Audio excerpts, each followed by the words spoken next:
What's that sound? Is someone monitoring this room? Or am I just imagining things?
What's that sound? Is someone monitoring this room? Or am I just imagining things?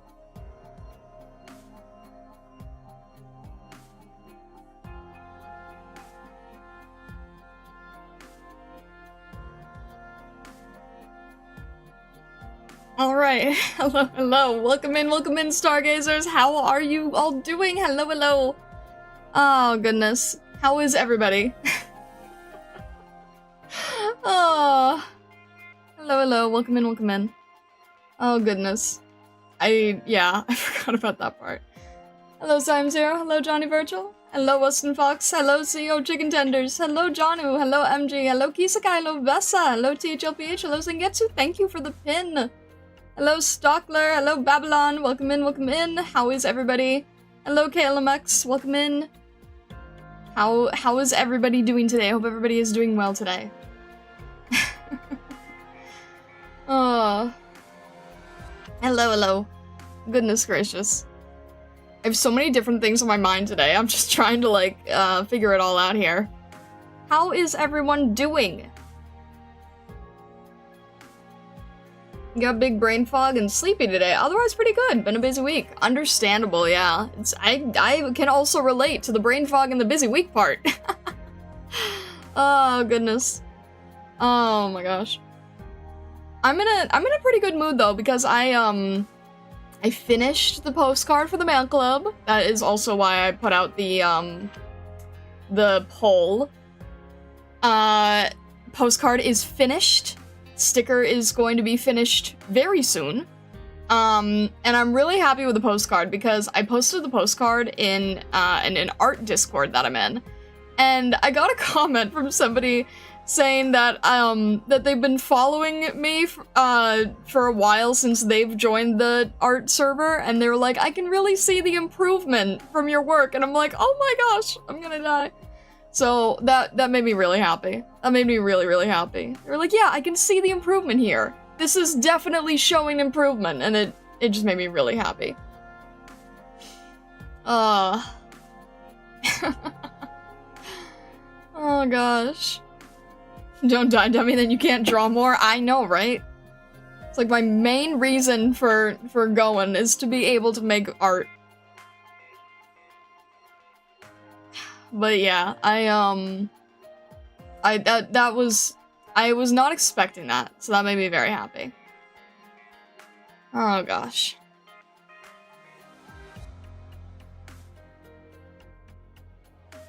Also, hello, Arknight. Welcome in, welcome in. But yeah, I'm excited about it. I feel like I should throw this out here right now. I know that you guys voted anonymously, but considering that even anonymously, you guys are still getting the, you're still getting a 50-50 result on these polls. I'm wondering if anybody feels very strongly one way or the other in terms of receiving secret mail items or knowing their mail items. I'm wondering if anybody has, like, a very strong opinion about it, by any chance. If you want to comment about it. If you don't, totally fine. I'm just throwing that out there, because even though it was anonymous, we still end up with 50-50 somehow.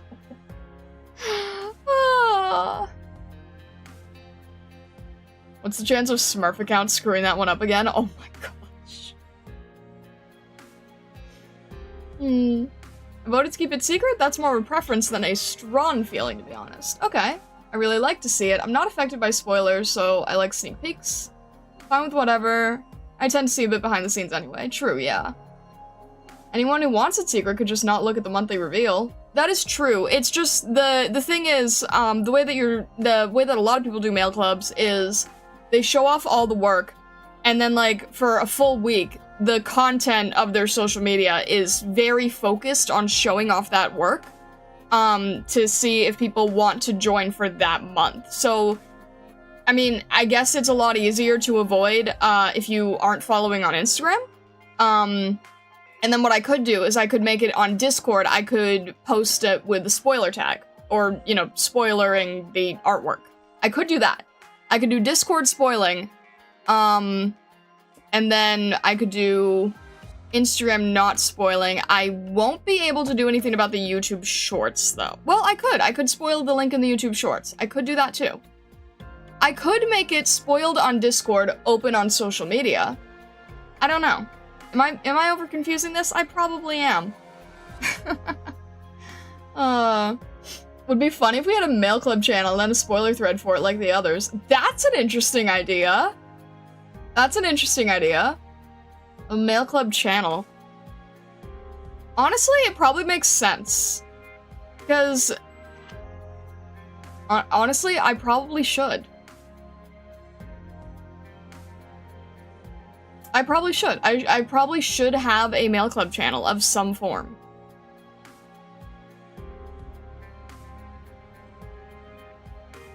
Alright, let me see here. Fine with a surprise, but if there's a preview, I just wouldn't look at it. Alright, fair enough. Yeah, understandable, Treon. Oh, no more channels! It's gonna be one of your main things, yeah. I mean, that's the thing, right? It is going to be- this is going to be a major continuing thing that I'm putting a lot of time into, so it might honestly be a good idea. We have an Illusionary segment, I might put it in there. I'm not sure yet, or maybe in general channels, I don't know, but that is probably something that we should consider. And then if we want to do a spoiler thread, we can. And then we can just say that the, whatchamacallit, the release dates would be, like, the month after? What do you call that? Not, there's a word for it. There's a word for a release day, and I forgot what it's called now. But yeah, if it's gonna be a big thing, I do need a spot for it. Yeah, I can't just have, like, I can't just have, like, important mail stuff in the Starlight chat channels being, like, taken over by, different random stuff, right? Happy Merry Madness Thursday? Why is it Merry Madness? Also, hello, Bloodsuli and Mo. Welcome in, welcome in. Why can't I think of it? There's a name for this when something gets released after being an NDA for so long, and now I forget what the name is. Ugh. That's gonna internally bother me slightly. Because I know that there's, like, a name for it. Street Date? Is that it? Am I thinking of Street Date? I might be thinking of Street Date. Thank you, Mo. Street Date does sound closest. I think that's what I'm thinking of. I think I'm thinking of street date. Thank you. So, yeah. So let's say I have, like, the August letters. No, let's say the September letters that get sent in August. Then the, non-spoiler thing, I guess, would be at the end of September. Because hopefully by the end of September, everyone's received their September letters, right? So there, yeah, street date. Thank you. But Arknight, thank you very much. That's a really good idea to do a channel. I feel like that is probably very important for this, honestly. The more I think about it, the more I'm like, yeah, how come I haven't done that yet? Oh my gosh. Kohaku, hello, hello! Mo says, I have 12 days of 16 hours medical fabrication for a captive audience of 3.5 million fairgoers. And my logistics are already borked. Mo, what the heck does that mean? A captive audience of 3.5 million? What is that? Also, hello, Pinger. Welcome in, welcome in.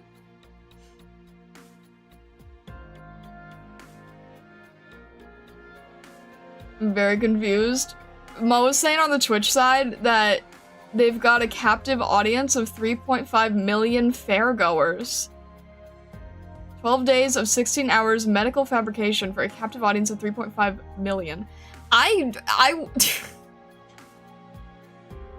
That's terrifying. I can handle you guys. I could not handle 3.5 million. The logistics does sound insane. I wish you the absolute best of luck, Mo. Because that is insanity.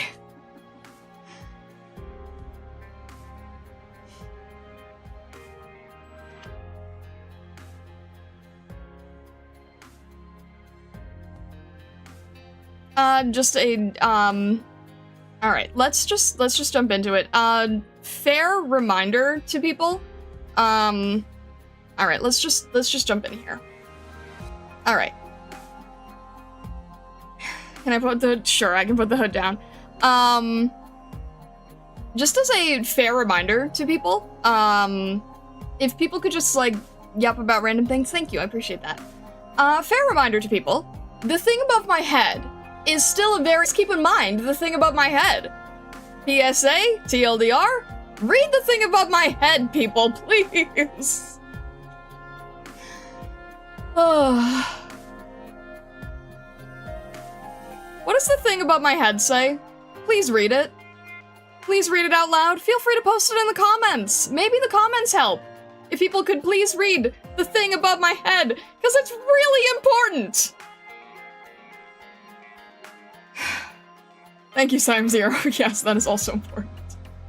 Can you read the thing above that, please? Do I need to make it larger? Do I need to bold it? Do I need to, what do I need to do? So yeah, not angry about anyone, but please, please, please, please, please, please keep it in mind. Please keep it in mind. I appreciate it. Alright, anyways, let's just jump in here. I'm gonna go spoil chapter 30. Dang, are you like Lowlight's bestie or something? I don't know how you solve the issue without making it annoyingly noticeable. Well, that's the thing, I don't want the reading to be, like, super blown out of, I don't want to distract, I don't want to have too much going on when I'm trying to do clean reads. So I try to do just this. Oh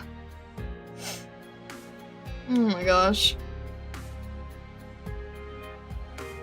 Thank you, Arknight. I appreciate it.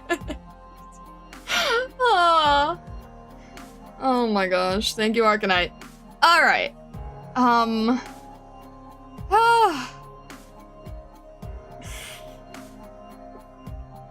Thank you, Trion. I appreciate that too. Yeah, no fake spoilers too. The thing with the fake spoilers, because we've addressed this before, The problem with fake spoilers is that it invites real spoilers, strangely enough. Because what will happen is people will try to correct someone. So they'll be like, you know, oh, you know, in chapter 20, Gummy goes to work for Wendy's, and someone will be like, actually, it's McDonald's, and then, like, boom, there you go. So that's why we say no fake spoilers, because it causes people to correct the fake. Poe's law, basically. Yeah, so that's the reason. Combined with people liking to correct others. Yeah, pretty much. Alright. I didn't think I'd have to do this for a Thursday stream. Alrighty, anyway,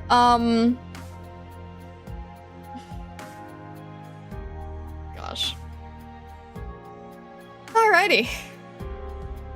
Crimson Mockingbird, hello, welcome in. Oh, you did! Hello, what? What the heck? I did not see this alert before. Crimson Mockingbird, thank you so much for joining the mail club. Thank you, I appreciate it. Just as a heads up, because you joined on the 27th, your first letter is going to be the October letter, okay? Just letting you know about that. Yeah, alerts are off, and I didn't realize this was like an hour ago. But thank you. I hope that you'll like October. I think a lot of people are gonna like October. I'm very excited for this. Alright, weird team titles from China Strikes Again. Yes, thank you. See, it is important. You're right, it is important, yes. But thank you, Crimson Mockingbird. I really appreciate it. Okay. Alrighty. Let me see here. Look, Star, she found another celestial body, kinda. Meteorite, there you go. Fair enough. I live for Janu's titles, I have to say. Who is she? You want to check? Okay. Look, Star, she found another celestial body, kinda. Oh, that's fun. I like that a lot. Oh. Perfect. Lovely. Also, thank you for joining the Twitch side of the stream. Alright. He did this just to sneak in Astacia. We love Astacia here, though, right? Alright. Okay. Alrighty. Meteorite.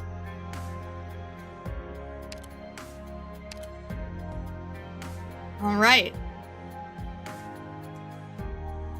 I'm trying to remember. I've been yapping so much, I'm trying to remember the voice again.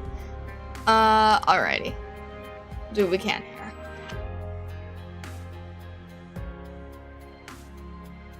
Okay. Okay.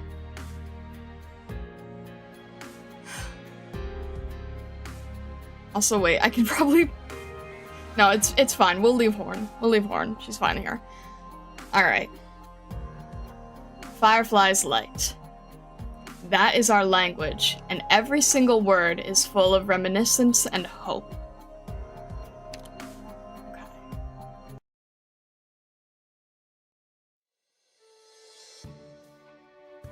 Birch, linden, fir, pine, rose, daisy, orchid, tulip, sunset, dusk, twilight, night. Got all that down? Now let's try reading an entire passage. Okay. The roses in the garden have bloomed, filling the garden with a sweet scent. I look up at the sky, at the sunset in the distance. It is, what's the matter? Is something wrong? I don't know this word, Miss Meteorite. Let me see. Sorry, I must have forgotten to mark it yesterday. Okay, repeat after me. Speaks in sarcasm. Repeats after Meteorite. Very good. What does it mean? It's a word that describes a very specific scene. One that is...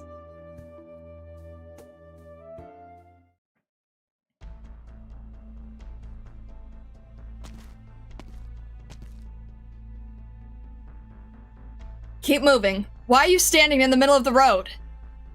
Shit, another damn beggar. Beggar? Here? Don't poke your head out. It might get his attention. Damn it, he's coming this way. So what? Just ignore him. Sir, ma'am, anybody need someone to write a letter for them? I'm only asking for a few coins or some food. Hey, Sally, you need this beggar to write a letter for you? Give me a break. What's the point if I can't even read? Even better, he can read for you too. 2 jobs for 1 beggar. Get lost. You hear that, bum? Scram. We got no money and no need for any letters. Everyone I know who ain't dead is right here in this group. Sir, wait, sir! Sir, please, even just a cup of water. Over here. Do you need a letter written, young lady? Not interested, but you can have this bread. This is a battlefield, and we don't need what you're selling.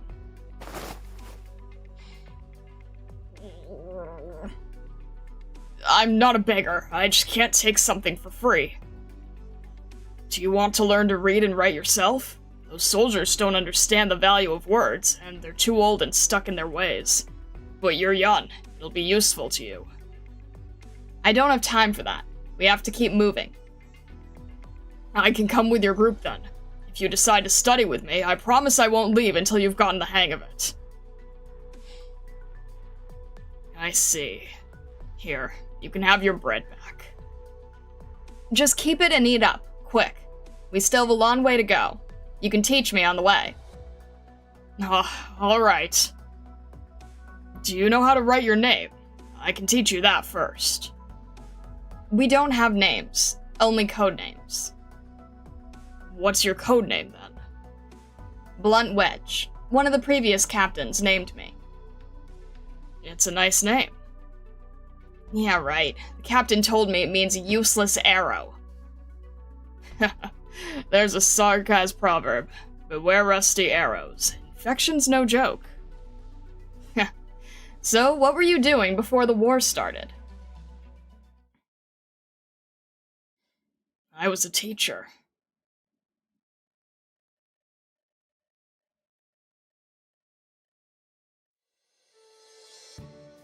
Two months later. I wonder how long this war is gonna go on. Wraps wounds. How's your injury? It's fine. I disinfected it and wrapped it with bandages. It should heal up soon. That's good. A beautiful day. Sunlight's so warm. I've almost finished that book that you lent me. Got any others? Only poems and essays. Never mind then. Hey, Blunt Wedge! You got that wound wrapped up? Yeah, it's fine. I applied the dressings. What now? Whatever. Come get your share. 2, 4, 6, 8, 10, 14 heads total. Not bad. Could have made more if we didn't let a few get away. Your share of the bounty, plus rations. Okay, later. Wait, that's not enough. What are you talking about? I killed 2 snipers and an armored grenadier. Those are 30 and 50% more than standard per our agreement, so that's 12 gold coins short. Since when did you learn crunch numbers like that? 12 gold coins. Or we could sort this out with the captain. And I might mention your little catch while we're at it. What are you getting at?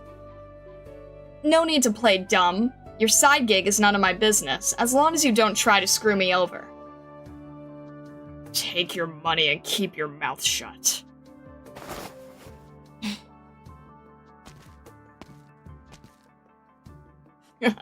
You're a quick learner.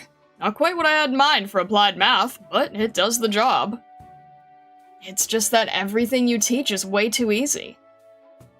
Well, looks like you've learned everything from me you need to. It's time for me to go. Here. Half a sack of gold coins? For me? Lesson fees for 2 months. Well, I'm not going to say no. Where are you going to go after this? I heard things are calmer in the east. Maybe there are still a few schools remaining there.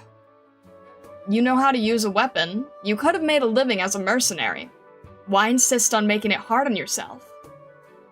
Casdell won't miss a single sellsword. You intellectual types. So, when will you finish the book? Remember to return it before I leave. Tomorrow. I'm almost at the end.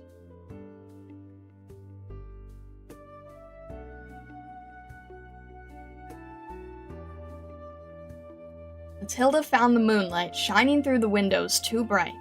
She rubbed her eyes and closed the curtains before falling into slumber in the... What does this word mean? I've never seen it before. Let's keep going.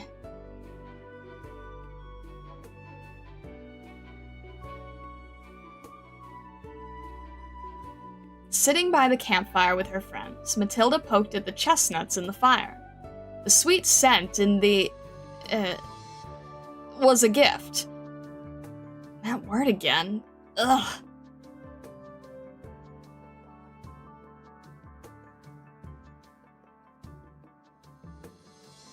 Matilda closed the door, picked up her suitcase, and prepared to get in the car.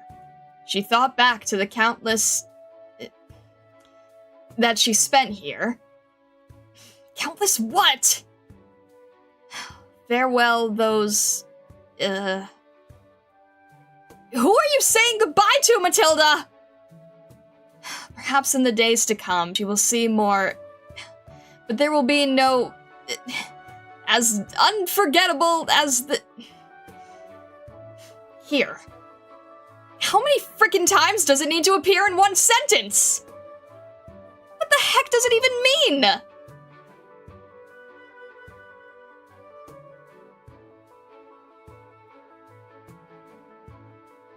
That took longer than expected. How was it?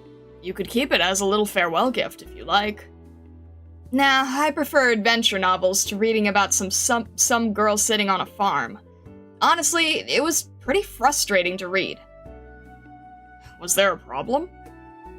Yeah, there was a word in there I'd never seen. I tried to skip it, but it kept showing up, way too often. Let me see. Ah! It means a pleasant and serene night. A what? Well, a night that's happy. That doesn't make any sense. Nights aren't happy or serene. Why not? Because they're long, dark, and cold. They're dangerous, and you always have to stay on guard. I hate the night. I've spent so many nights thinking I would die right there and become food for nocturnal scavengers, never to see the sun rise again. You could understand nocturnal scavengers, but not a pleasant and serene night? I mean, I've seen plenty of animals tearing at dead bodies. I could picture it as soon as you explained it. Well, in that case, let's try picturing it together. Close your eyes. Gotcha. Think back to when you were a little girl, sitting by your mother's side one night.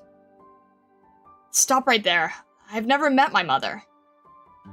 Well, did you have any other parental figure as you grew up? The previous captain found me on the battlefield and raised me. Well, picture sitting by her side then. How do you feel? I'm sitting next to her, and she pushes me away, telling me the warband has no use for a weak child, and makes me run 10 laps around the camp holding a bucket of water in each hand without spilling a drop. My shoulders are starting to get sore. Alright, let's try something else. You and your friends are sitting by a campfire in the forest. There's a delicious-smelling pot of soup on the fire. What do you feel? I stick my nose out and get a whiff of it. Exactly. Then I turn around and see a hand reaching for my pack, trying to steal my money pouch. Why the heck did the captain even let that known thief in? So I feel really pissed and kinda wish he was right there so I could punch him. Never mind. Let's start over. Alright, it's nighttime. Gentle moonlight sweeps across the land. You wrap your blanket around you and feel your eyelids drooping, dragging you into slumber. What do you feel? Fear. Artillery fire might rain down on the camp at any moment. I hide under the bed, covering my ears with my friends.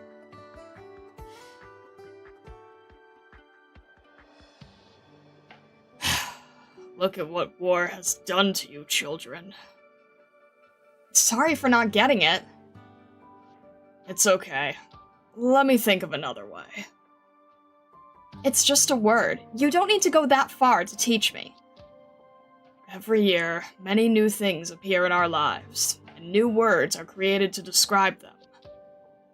Most of these words are forgotten as the things they describe disappear, never to be uttered again. But some words are special. They're passed down from one person to another, living on in our collective memory. That's because they describe something eternal and unchanging.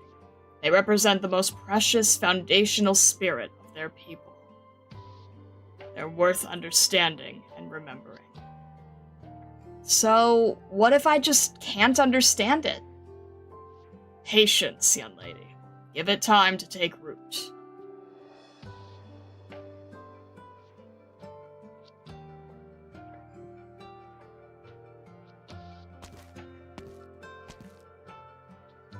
Look out for the dried branches under your feet. They're overgrown with moss and very slippery after a rain.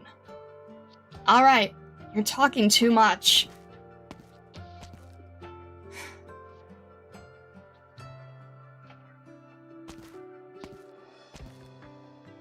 Now can you tell me why you woke me up in the middle of the goddamn night? You really are grumpy in the morning. Pardon me, sir. Would you care to enlighten me as to why you brought me to this place?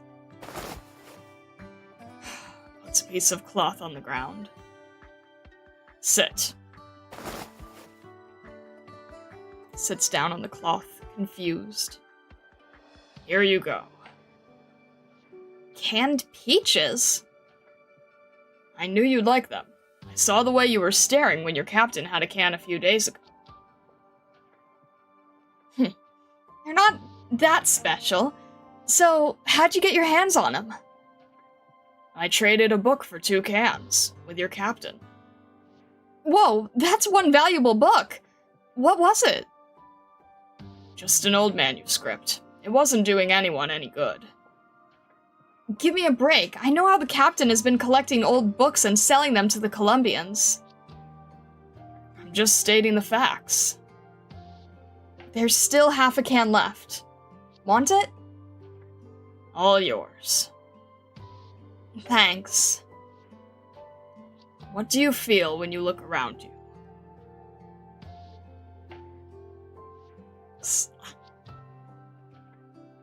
Looks at her palm in disgust. Too many bugs. There's no need to kill them. They don't bite. But never mind that. I've spent a few nights looking for them. I brought you here because they're special. I can see their backsides glowing. Huh. I've seen these by the water before, but I didn't know they were bugs. I thought... Thought what? I thought they were the ghosts of people killed in battle. People do associate them with will-o-wisps found near graves, but they glow in different ways. Will-o-wisps are caused by gases released by decomposing bodies, which have a very low flash point and ignite when they come into contact with air. What about these bugs, then?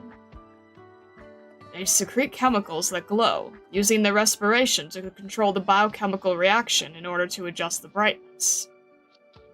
Their abdomens contain a large amount of light-emitting chemicals and cells. A bug lands on the man's palm, its backside glowing with a blue light. Soon, more of the insects draw near, until his entire hand is surrounded in light. The man seems able to speak endlessly about them, using many complicated words that Blunt Wedge does not understand. She does not feel troubled, however. In fact, what she's feeling is unfamiliar to her. It's like a little bug is flapping its wings in her heart, slowly ascending, with a light on its butt that is weak and dim, but filled with vitality. I think I feel something. They like to lay their eggs by the water. Wait, what do you feel? Tell me! I feel... Sound of an explosion interrupts her. The bugs scatter at the noise, their lights disappearing into the dark woods. A plume of smoke can be seen in the distance, covering the few stars visible in the night sky. Oh shit! It's coming from the camp! Wait, Blunt Wedge! You haven't told me how you felt yet! There's no time for that! We need to get back! It's important to me, please! I must know! Say something, please. Nothing. I feel nothing. I'm sorry. They flew away too fast. I couldn't catch them. No, you felt something. I could see it on your face. Why were you crying if you didn't feel anything? Wipes away the tears roughly. Maybe there was nowhere in my heart for it to take root.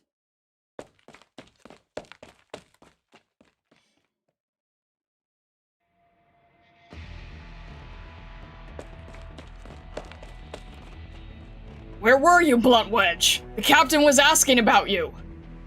I went into the forest. In the middle of the night? Why? She went on patrol because she was concerned about the enemies that got away a few days ago. Yeah, I thought they might retaliate. Well, you were right. They attacked the camp. The Night Watch was asleep on duty and got his throat slit. Wasn't Sally on duty? Yep, he's dead. We lost a bunch of supplies in the fire, too. Can't believe we're going hungry after months of hard work. Damn it! Anyone injured? A few guys got burned, but we lost a lot of medical supplies too. So here's hoping they make it. Alright, I gotta go. You should find the captain before he gets mad. Okay. You really should go, Blunt Wedge. Are you okay? You're the one who just had something bad happen to you. Why are you asking me? You look so sad. Don't worry. It's not because of you. Why then? Because of the scorched earth, where nothing will grow again. It's getting late. I should go.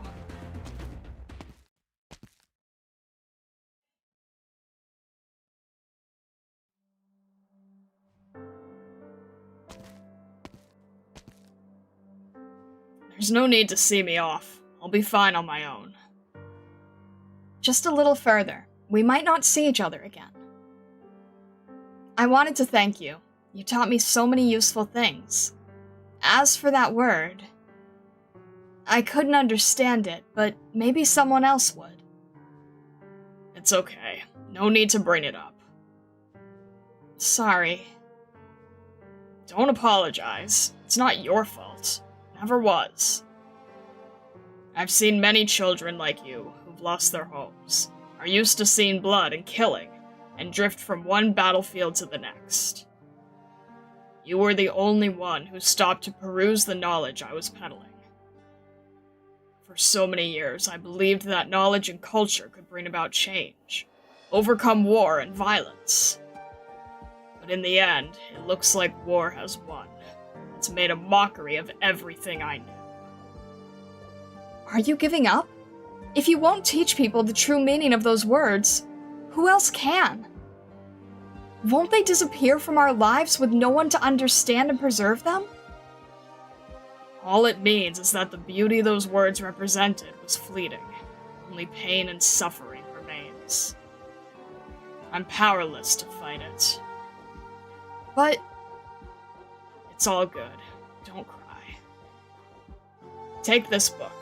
I've traveled across Kazdale, compiling the vocabulary of the land, trying to complete it. A dictionary of the Sarkaz language? I haven't written that word down yet. Do it for me, if you ever find help understanding it in the future. Alright. Wipe away your tears. This is goodbye.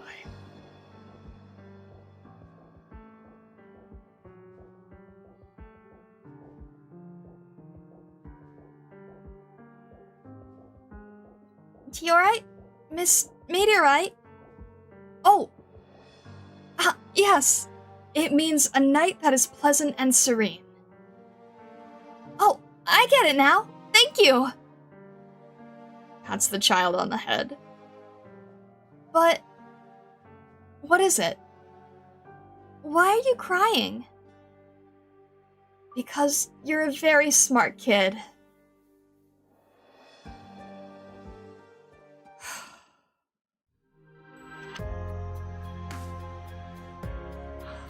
Goodness.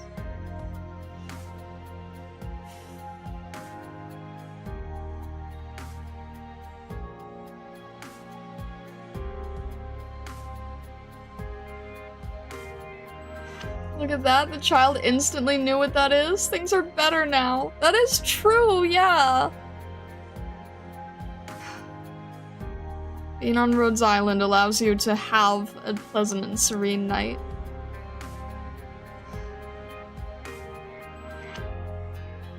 Well, that was a tearful tale. Most of them seem to be.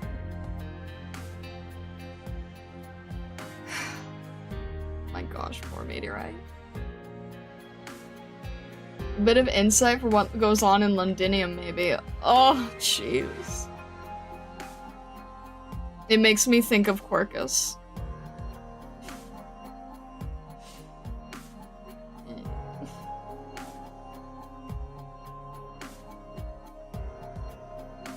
Goodness. Alright.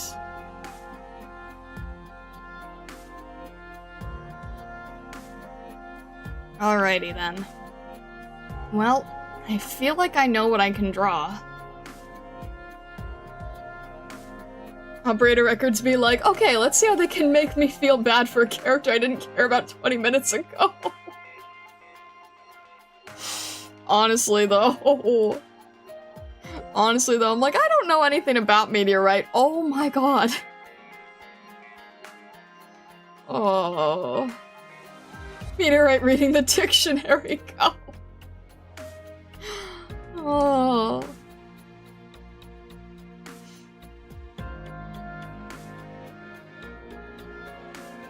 So actually, sarcasm and their relationship with language, writing, and history is a very recurring theme. Okay, interesting. I will keep that in mind. It seems like you're saying, like, note this for the future, so I will do that. Alrighty. We need Starlight reading Encyclopedia Sleep ASMR? That sounds terrible. Reading the dictionary in tears. Oh my gosh.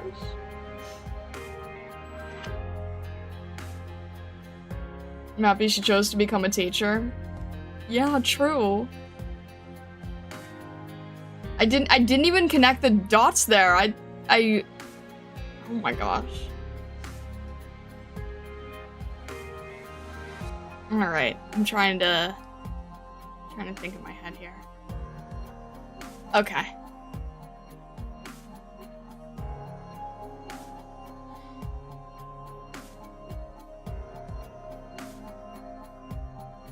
Ian can't read, but a sarcastic kid can. If you read the opera description again, does it hit harder? Firefly's light.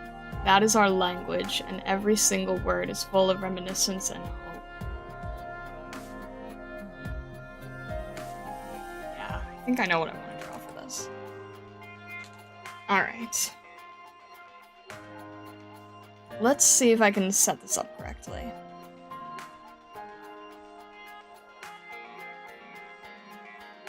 Keyword being correctly. Alright, let's see. I need my templates here. Good, okay. And I need to make sure that there's a time lapse. Good, okay. Alright, let's try this. No idea how this is gonna turn out, but we'll see. Alright. So we will jump.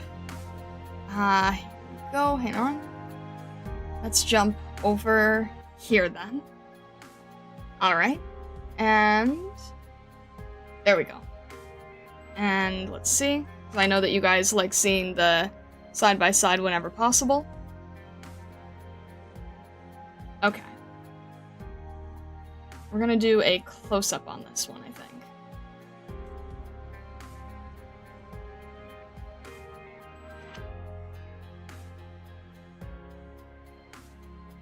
I'm gonna do this and make sure I have all of these tools where I want them to be. Okay.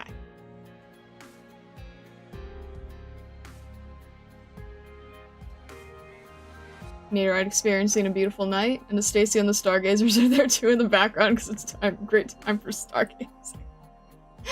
Oh my gosh. I wish for Arknights 10 years from now is every Sarkaz operator gets a Sarkaz VA. Oh my gosh, imagine if it was like, Lord of the Rings, right?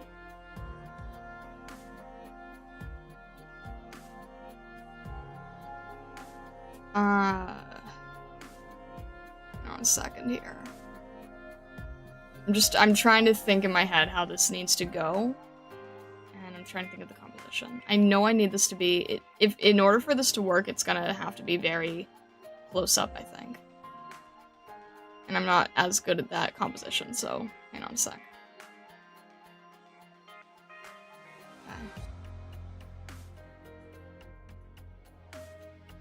Okay. Ugh, I need a better, there we go.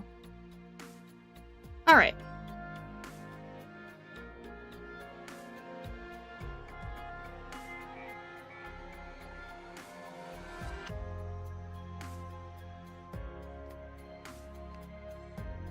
I'm definitely not good at this kind of composition, but I think it's important to get it right.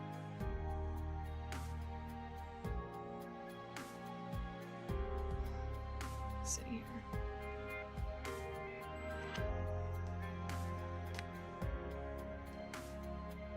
I'm gonna do it like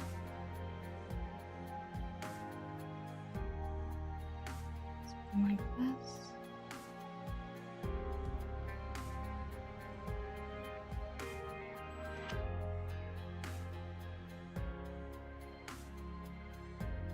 I'm not really sure how her horns go. I'm not sure if they would go outward like this, or if they... Hang on, do I have the E2? Okay, yeah, they are more inward. I'm also seeing if doing something closer means that I can get a little bit more detail in here.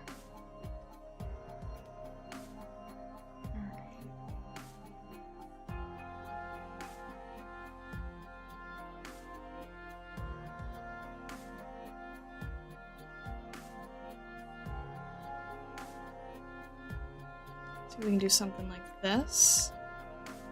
Let me know what you guys think of this.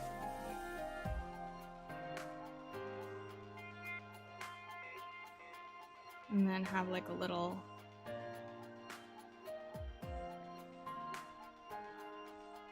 We'd probably do it like this.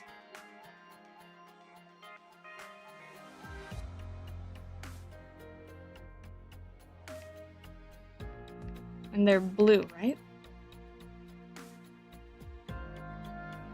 What if we did something to this effect?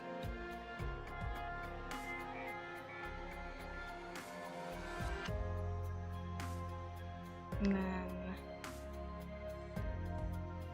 Where's my...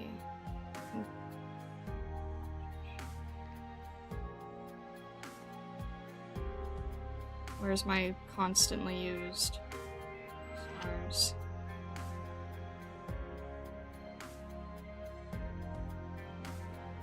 There we go.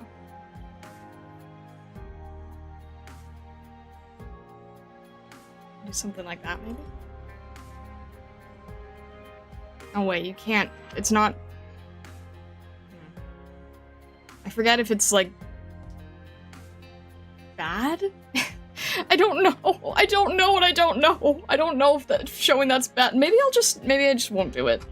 Alright, but maybe something like this. And then I can just make it like darker color. I guess it's not bad. I mean, Astasia sees them, right? I don't know. I don't know. I guess it's okay.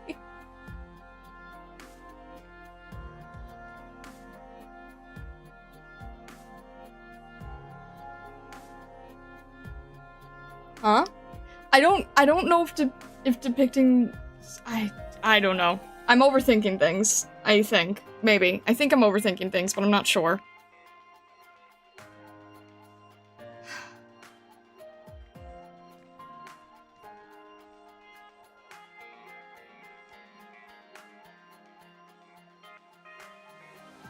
Alright, let's just try to get, like, some sketching.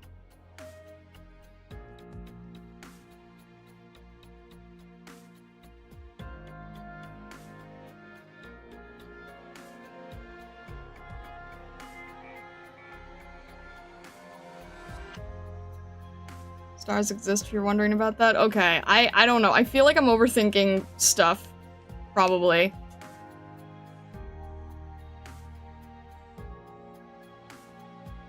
I don't... Yeah. I mean, Astasia uses the stars, so... It's probably fine. Every time I get confused about that, I just think, well, there's Astasia, so it's fine.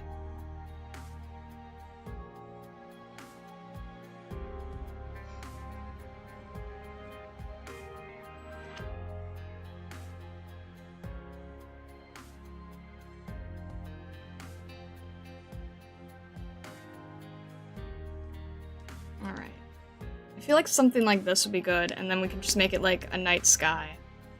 And if I get the main thing is to get the lighting right? If I can get the lighting right, I can probably make this look nice.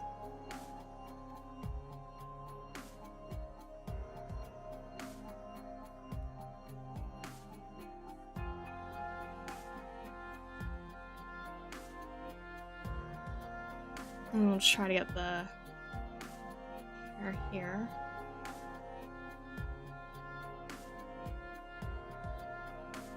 Because of the horns, I might make this a little more close up. I'm not really sure yet. Let me see here.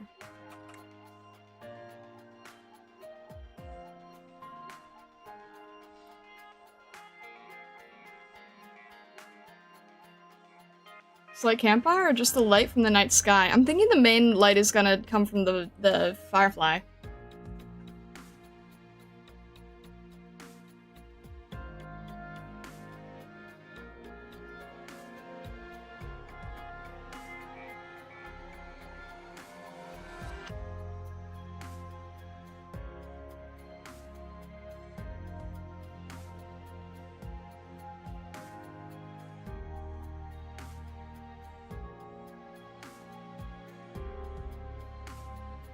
Let's see if I can give her like a little bit of a...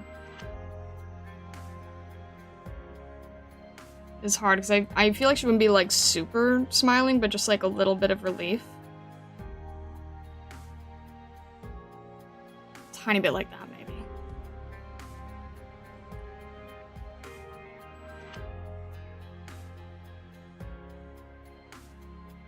And cover her hair so that this looks a little bit nicer.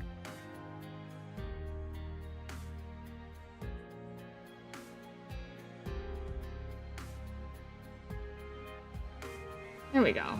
Alright, that's looking a little bit better. Kinda lost for a second.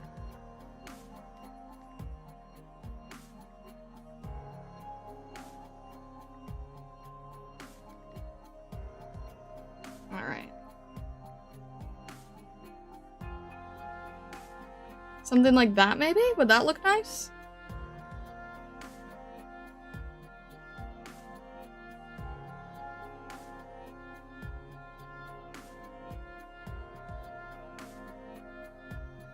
And there's probably a little bit of her sweater coming through.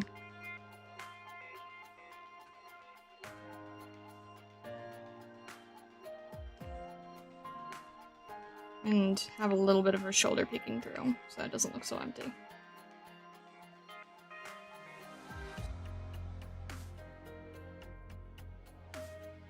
Something like that, maybe. Trying to place the horns a little bit more correctly. And probably thin out the face a little. Kind of hard because of the way she's looking. Maybe like this.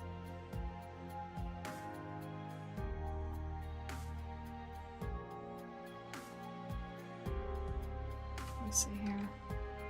That looks better, but I'm also needing to do the upward angle, which is tricky. Yep. Thought that was liquefy. Let's see.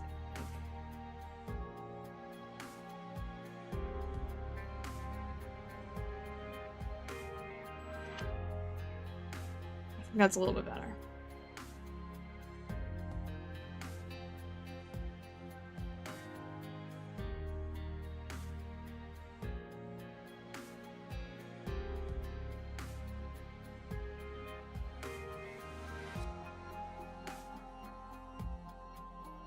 What am I doing with fingers here? Okay. That's better. Make sure all the fingers make sense.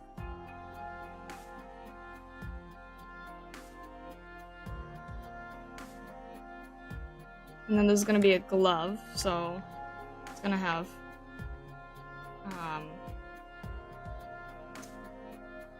wrinkles.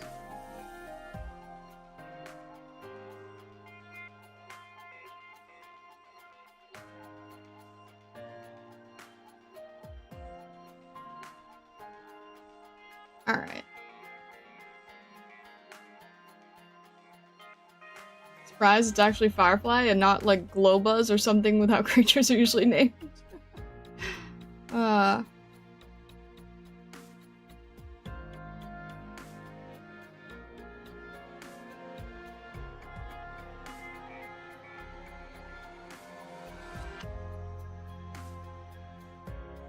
think that looks decent.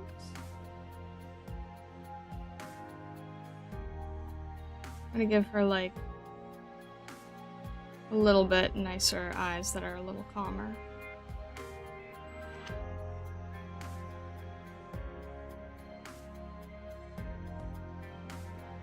I'll probably move the little guy here.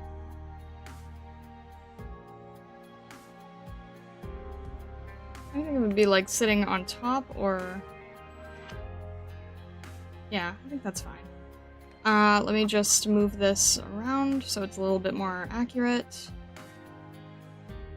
You've seen the side of her hand, so it's going to be a little bit thinner. Better.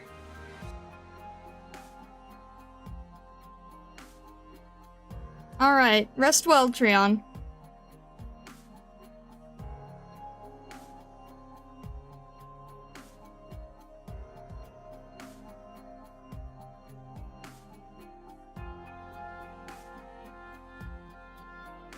Maybe something like this. And then any of the detail we can just have underneath, and we can do it really roughly just to get a general idea of what she's doing.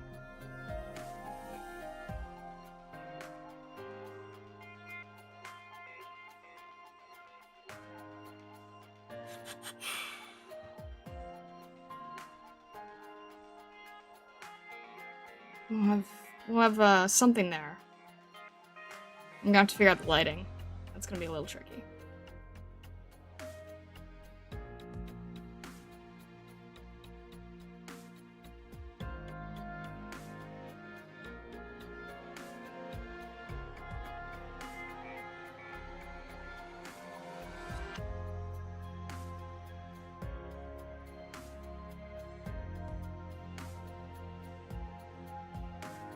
Kind of hard to give the downward look, isn't it? Let me see here.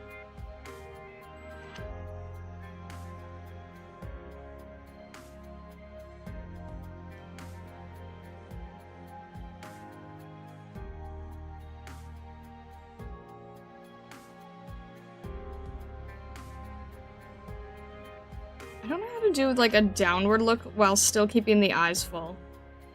That's not easy. I guess that's fine. Our face is a little warped. Let's fix that. Make the proportions a little nicer. Oof. Alright, it's bad on both sides. Why is that? Eyes are better here. Okay. Eyes need to change here. Better. Better. Okay. Better. This is definitely a harder pose for sure.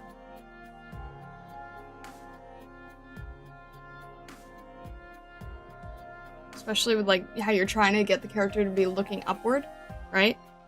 It's definitely a harder overall look.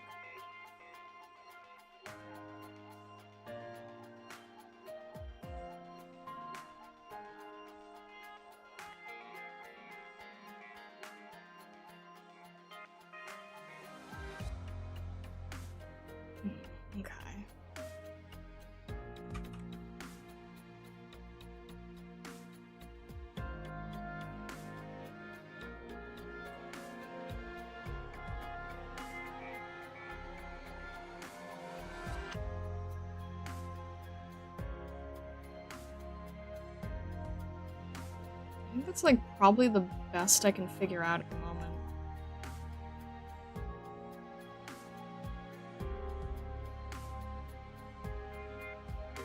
Alright, so then what that's gonna lead into is... this is gonna be really tricky. Hand is easy. His hand is fairly flat, but the face is gonna be trickier. Because it's gonna have to be sort of this, like, upward glowing effect. And then a little bit of a back glow from where the stars are as well. So... it's gonna be... okay, something like that, and then a back glow. I'm just sort of testing things right now, seeing if they work.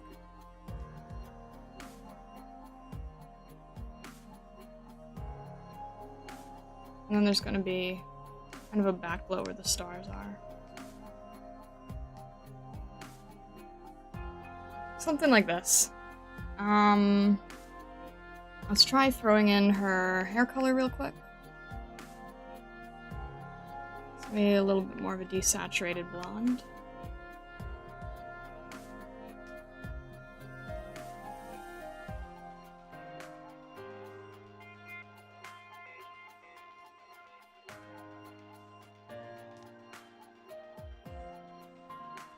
And again, just sort of throwing things in here and seeing what happens and what they're doing.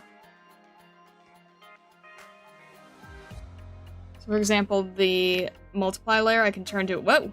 Okay, didn't mean to do that. I can turn to a more blue, so it's a little bit more accurate.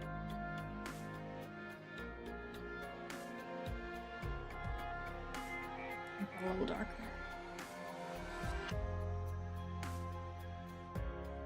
And then...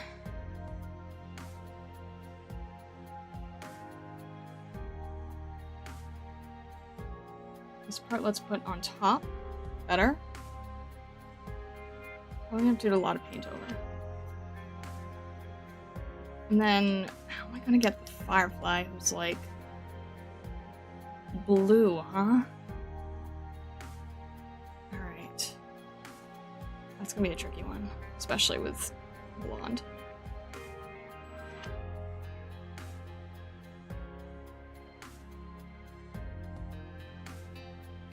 This is gonna be, I think most of this is gonna end up being a color experiment because blue is gonna be tricky.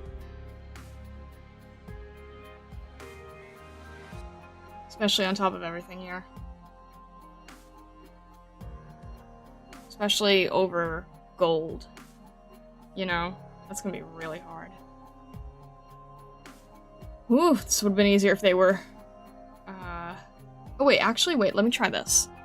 What if I try doing it in red? And then, I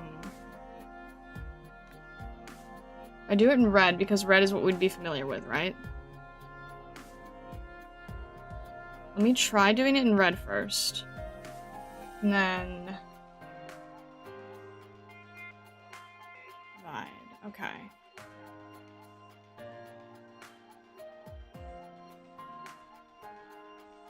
It almost works.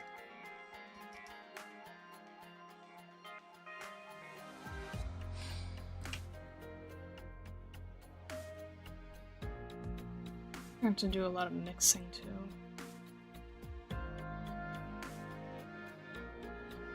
There's probably gonna be highlights here as well. This is, I can't really figure out like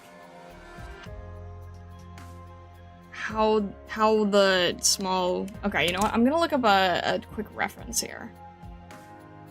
I'm gonna type in Firefly light and see if I can pull up anything.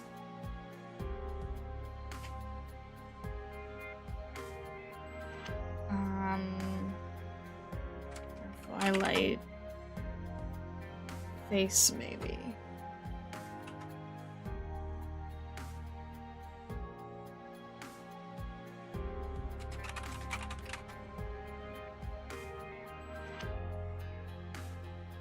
Somehow I'm gonna find out that they, like, don't emit enough light for a child.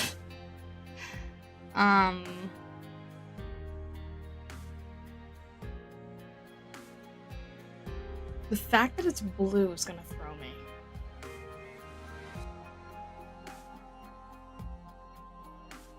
The blue light from the firefly is intentional. Yeah, they mentioned it was a blue light, right? Cold light, warm gray, warm light, cold gray. I was supposed to remember that. Thank you for the reminder. I'm just trying to see if I can get any, like, nighttime lighting.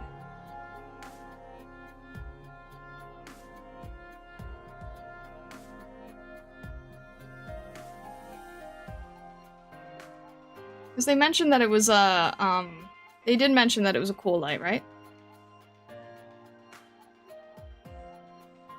You're not blue IRL, we're already just going based on vibes. They said it was a blue light, so that's what I'm going with. Alright, what did Arknights say? Cold light, warm gray. Okay. Well, this is already a warm gray. These are warm grays. We just have to push it more.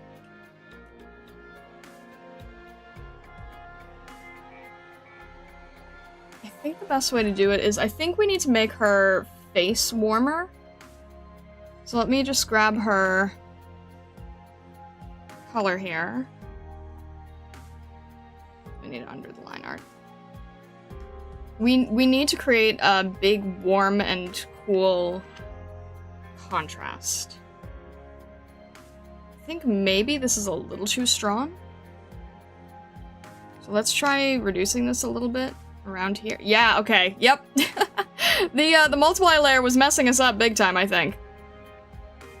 Because it's important for the background, but I think it was a little bit too much on Meteorite.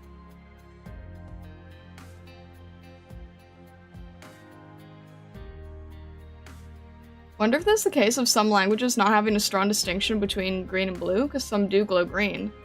I mean, I think we've had times where we've described colors that were accurate.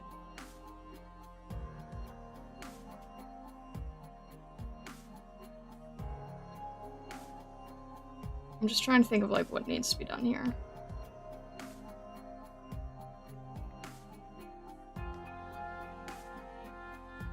I'm just gonna get the whole night sky in here first. And then sort of paint over what I can tell.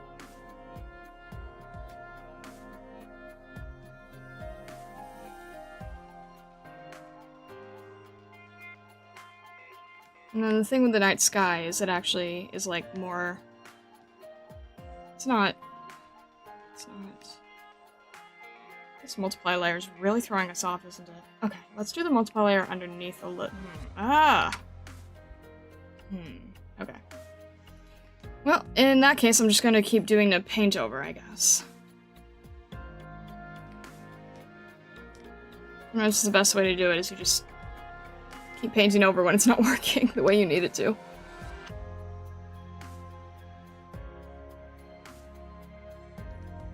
I do so much paint over. My layers are an absolute mess.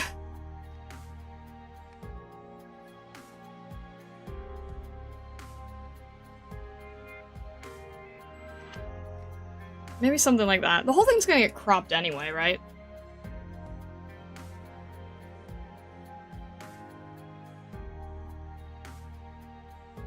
And do something like that. And at this point, I'm kind of just painting. Because, alright. Cool light, warm gray. Got it.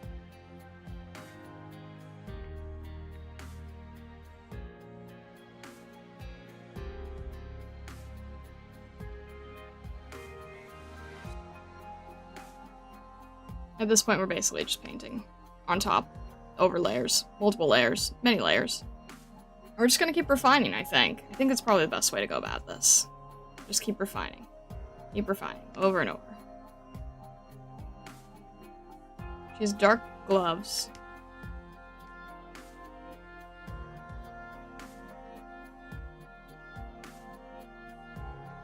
And then she has a sweater, so...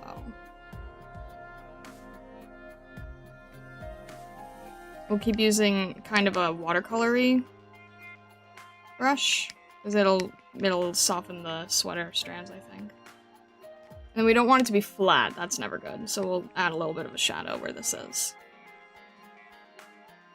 And then, probably more of the shadow would be on the bottom here. Alright. If it's not showing up correctly, if it's not showing up strong enough, then we would just paint over it again, and then sort of refine our lines from there.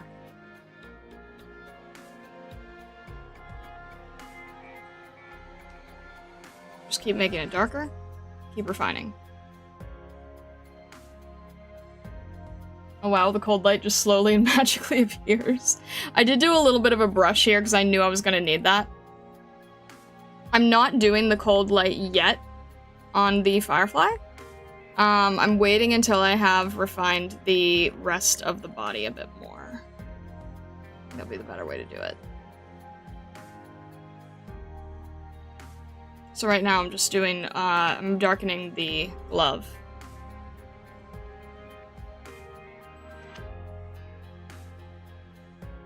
And then if I need to, I can just keep repainting over and over.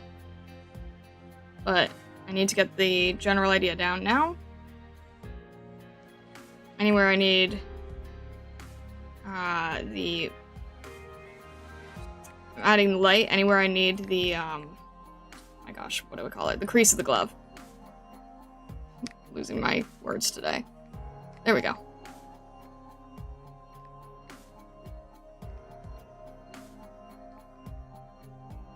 And then if this is too strong, I can also keep changing brushes, right? But I want to sort of establish our main glove shape. And then we can lighten it. And I'm just sort of making sure I don't lose where the bug is. And the other thing is, I will probably also go a little more saturated, a little darker and deeper in here. So, like you were saying, right? Deeper gray. Maybe, okay, I want it less saturated than that, but I want it to be deeper.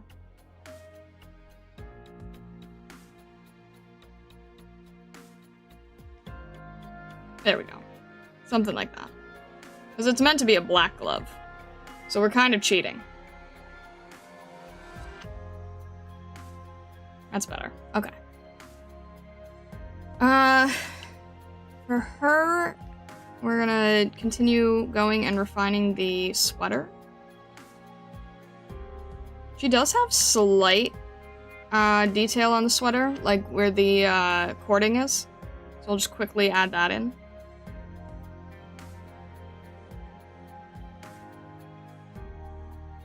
And I'm just doing sort of a rough idea of it. See if there's anything that might have a little bit of a better sense of the cording, but I don't think so. Nope, it's all pretty rough.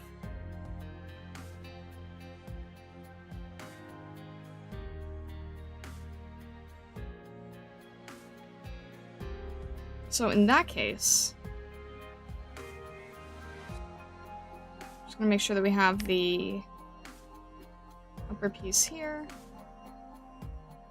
And this is kind of a gold.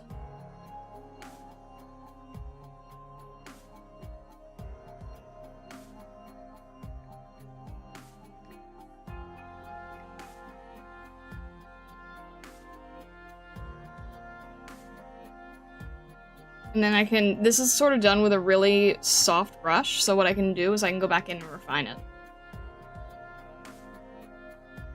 Make it a little sharper, get more detail in. But for now, I'm not going to. For now, my main goal is to just get the base area here, face area. She does also have a black strap here. I'm not sure if I'm going to be able to get that to look like anything, but I can try. And the main thing is we just need to do a lot of overpainting, right? So let's put the color back on her horns. This is all in one layer, by the way. I'm just going straight at overpainting at this point.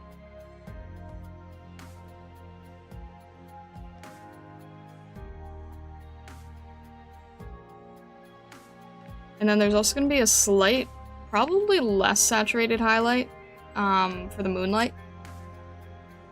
I don't know if I'm going to depict the moonlight, but at least having sort of a back glow, right?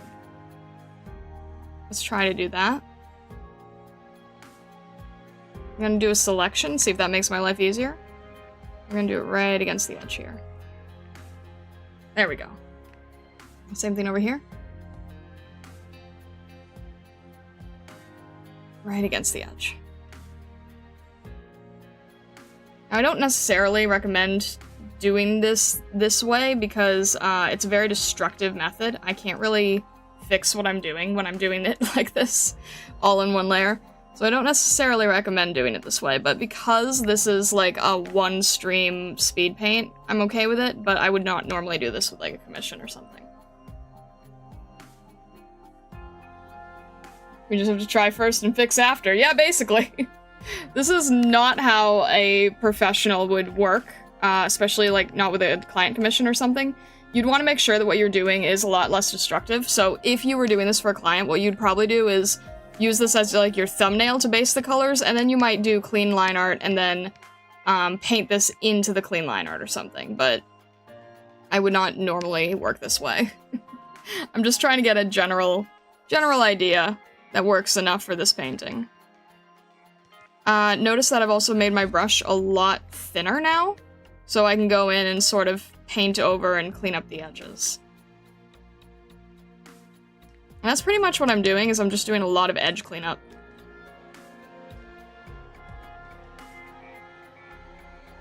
And again, we're just painting over the whole thing, so that when I need to do the firefly light, I'll do another layer over that, and then I'll probably do another cleanup layer over that. I have to be careful because this brush does mixed colors, so I want to make sure that her hair does not end up looking too red. I'd actually switch it so I make sure of that.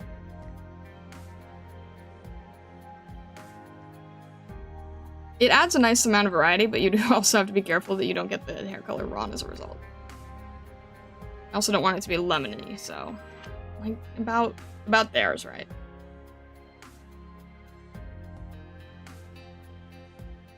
Might also Might end up doing the eyes on a separate layer, I'm not sure yet. Might just keep it all together. I don't really know.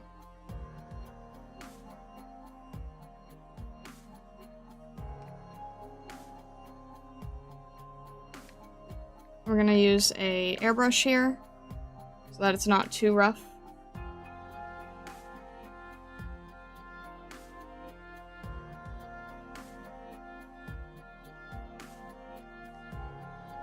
Much softer.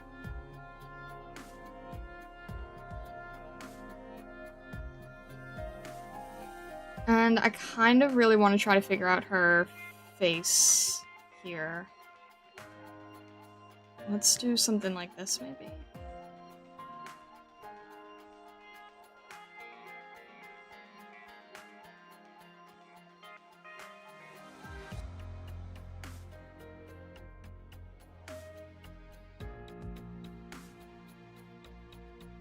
And I'm trying to not make this look too much like blush. I want to give her a little bit of red in her cheeks, but I don't want it to look like too intense. But it's a mixture of the blush and the shadow from the lighting. And also trying to not make her look like accidentally yandere or something. We don't want that.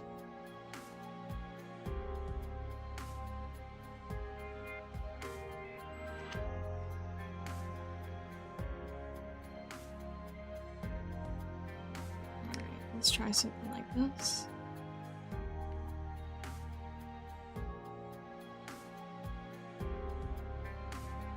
It's also gonna hit from the moonlight too, so I'm trying to figure it out. I might have to be more subtle with this.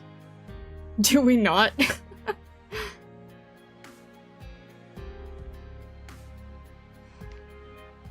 really difficult. Okay.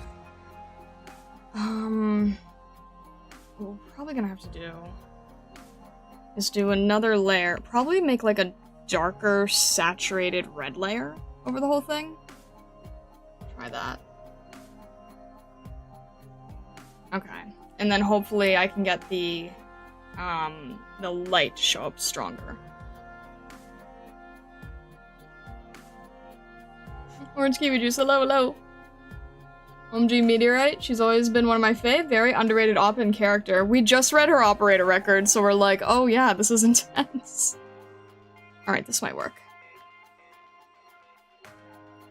So we can do cooler shadow, warmer, cooler light, warmer shadow, right? Okay.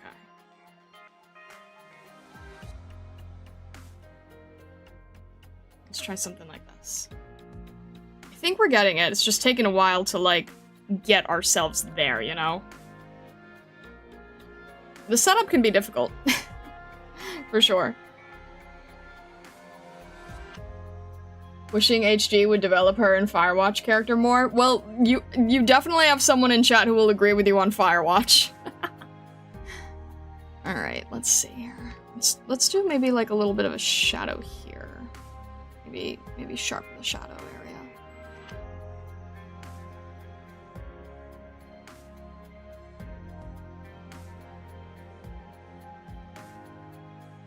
Nose is gonna be tricky too.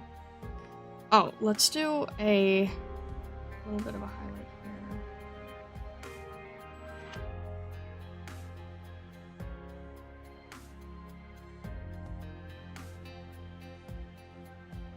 Alright, try and do that softer, but not easy.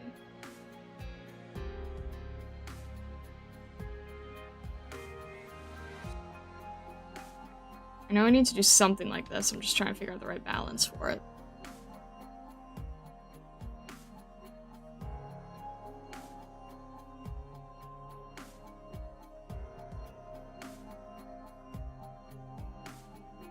Roprick makes it seem like she'd be a good teacher, yeah, for sure. Alright, let's try... I feel like I'm playing with too many, like, new ideas that I'm not as confident in. I'm like, oh yeah, let's try facing up, backlighting, nighttime lighting, unnatural color. Like, this is a lot of different things to be throwing into one piece. My confidence on this is not at its highest.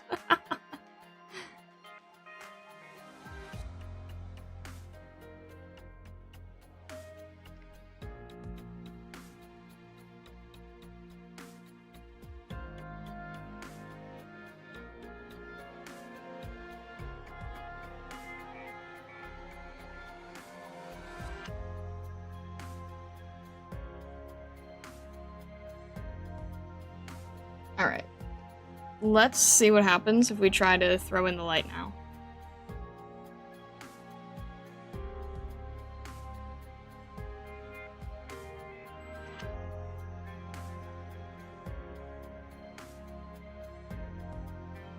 Obviously it's not going to look like this, but this is just throwing it in really briefly.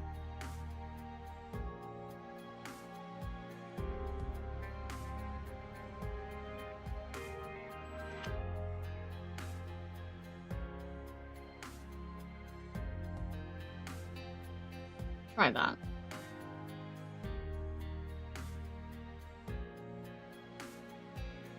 Try to not make it look alien looking.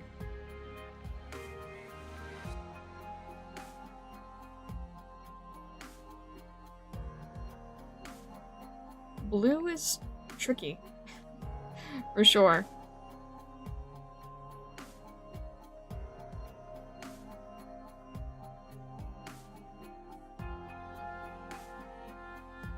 Because different colors have different natural wavelengths.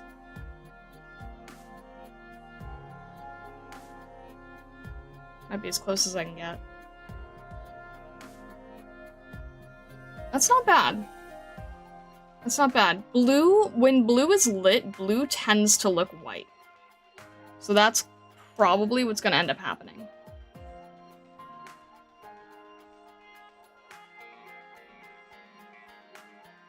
And I'm probably going to also, where's our lines here? Alright, there. Trying to find the bug. Actually, let's erase the bug here, and let's put the bug back. So that I don't have to do this, like, weird mix-up of shadow. Alright. I don't want to give her, like, a random... There we go. Let's put the bug back. A little bit higher this time.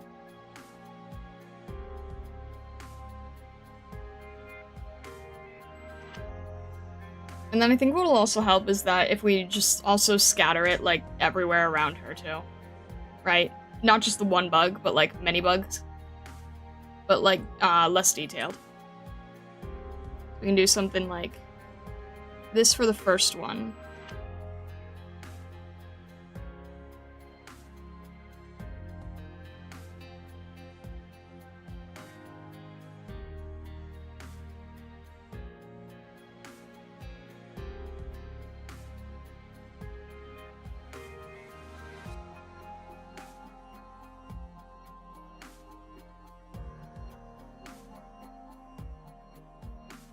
And I'm just naturally painting with more overly saturated color differences, basically.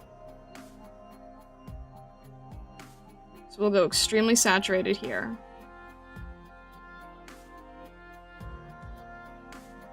Maybe it has like a little bit of a highlight on its head or something. You can't add too much detail, but just a little bit.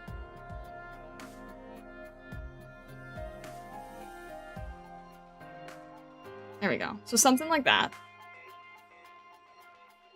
And then we could try to add, like, I don't know, a little bit of detail on its abdomen or something. Notice I'm not being, like, super careful with the detail. I'm just trying to see what I can overall get. And then, try this. Try this again. Actually, let's do it this way. Let's try it with the red, and let's try to see what happens if we do the diffuse divide thing again, right? I'm also gonna do it, again, we'll do it, like, around her face.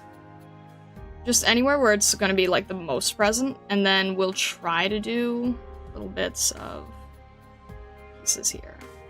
I know it looks weird, The reason that you're doing it like this is because when you divide it, you're going to get a much stronger color than if you were to just add in the blue on its own. So it's kind of a little mini trick. And what I might try to do is I might try to mix it with like a blue and a purple, and I think that that will help too.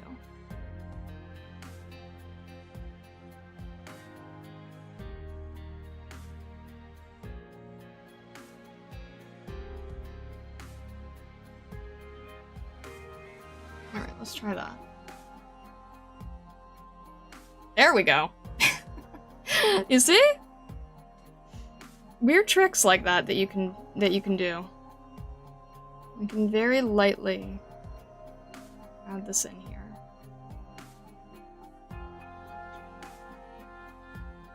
I think I'm gonna reduce it just a little bit on the hair, so it's not super in the way. And then I might reduce it a little bit if these are slightly too intense.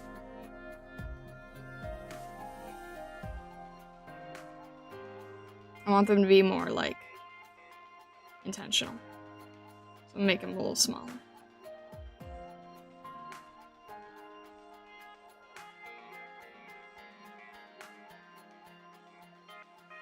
And then the bug is kind of getting lost, so what we're going to do is we're going to duplicate the bug, and we're going to put the bug on top.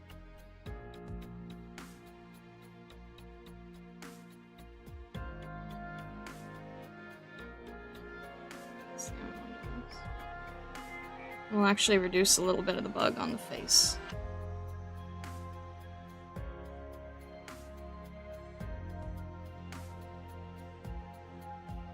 What I might do as well is I might recolor the bug on top. There we go. Give it like a little bit of an overlay so we can actually see him.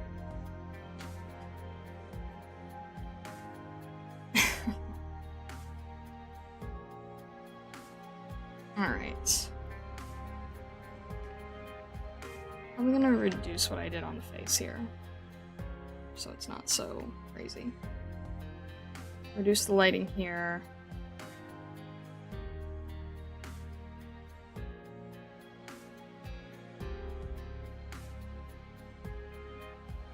We're gonna do a little bit of a rim glow.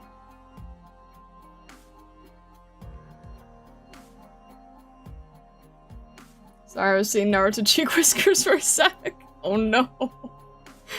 Oh, that is not intentional.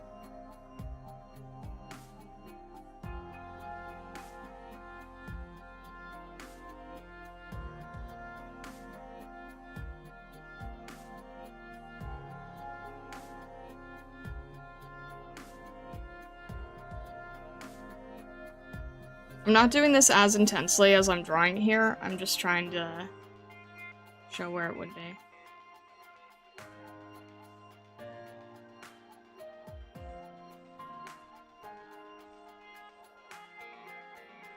Alright.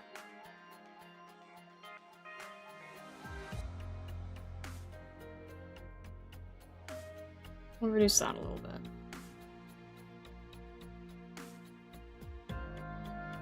About yay there, probably good.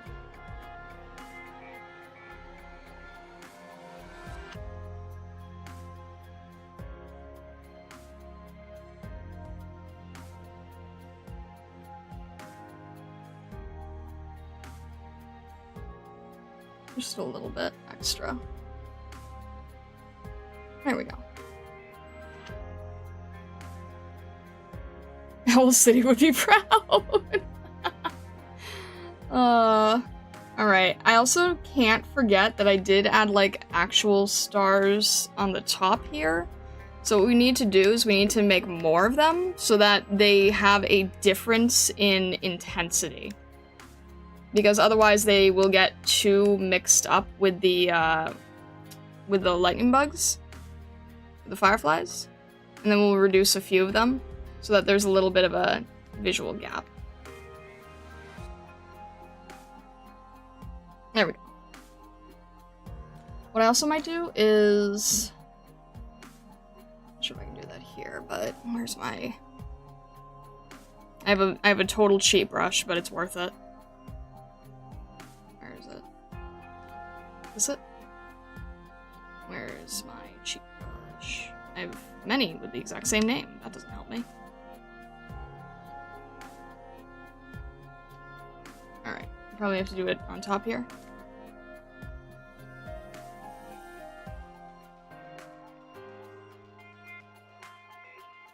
Where are you?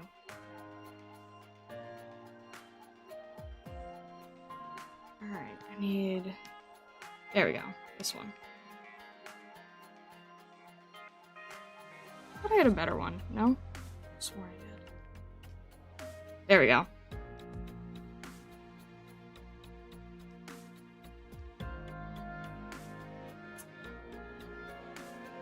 Just trying to get a little bit of visual variety here. There we go. And I don't want it that strong.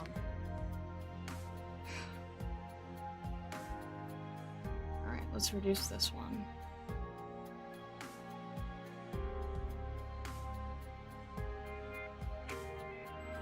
Okay, let's get it here, and then let's change the color.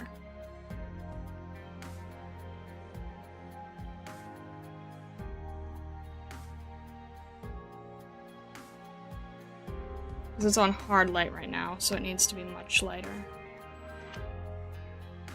And then we'll reduce both of these.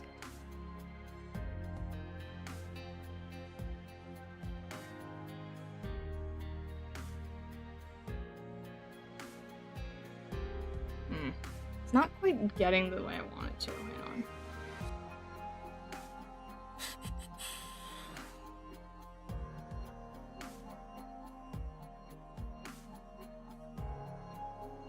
Alright, you're usually able to like, I just need this as like a colored base, right? And then what I'm trying to do is what if we just divide that? There we go. There we go. That's all I needed to do. I just had to divide it. Alright. Let's put that on the bottom. Here. Oh! Oh, I actually really like the effect it's making on her horns. Wait, that's really pretty. Hang on a sec.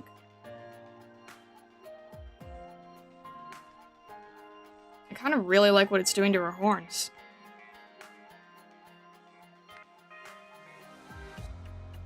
Is there a way that I can... That's interesting.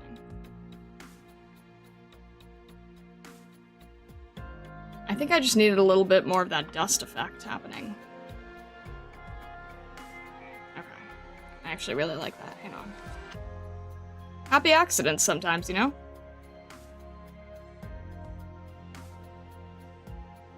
Alright, we like the dust. I think that looks good. Let's try it a little bit here on the critter.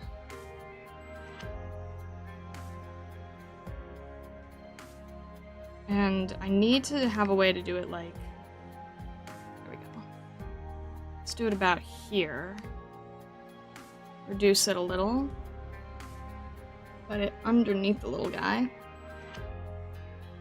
Just so there's a little bit of extra piece coming around here.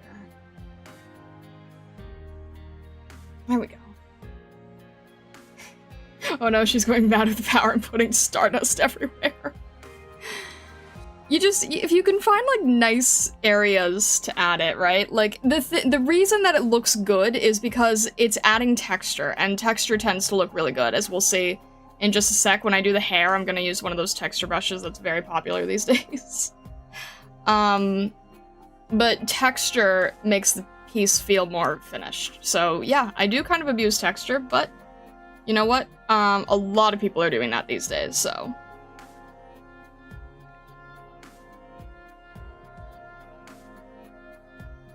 I'm just trying to make sure that the fireflies here look okay. Some of them got a little lost. I do want to get rid of the texture a little bit on her face. I don't want her to be, like, glowing that much. Alright. Now what I think we should just do is, I think we should just go over and paint her hair in. I'm not entirely sure where I'm going to do this, because there's going to be a lot of gradients playing around. So what I'll probably do is try to do everything underneath.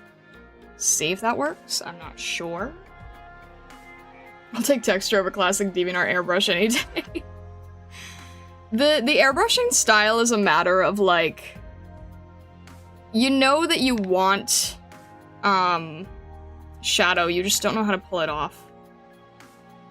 Alright, let me see here. So the problem is that when you have all these effects, it can make it kind of difficult to paint over. So what I might actually do is I might, and I do this a lot, I might take all of this and put it in a folder, and then just hide the folder, so that we're left back with our hair effect. And then what I will sometimes do is I will go and paint back in the raw hair. Actually, let me just make sure I don't have any. Let me make sure I don't have any pieces that are going to be hard to paint over.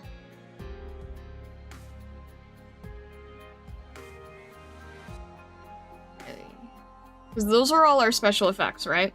And the reason it looks weird is because it gets angry when it's in a folder. So we're just doing that temporarily. So we're gonna go back to our original. We're gonna go back to this. See how it's different because I had different gradients over it? We're gonna go back in and we're gonna do our natural hair painting. How many layers are we in right now? 23. That's actually not a lot at all. But we have to be careful because of all these effects. So, like, the effects on the hair and everything, it can get in the way. But let's try doing it this way. Let's try adding back in our hair here. Because right now, what I want to go and do is the refinement process, because we have no refinement right now. It's all just very blobby. That is what keeps you DeviantArt looking. In terms of, like, oh no, the gross DeviantArt brush. It's because you don't have any structure to the piece. And the airbrush is so soft that it eliminates all the structure. So there are smart ways to use it. A lot of people don't know how.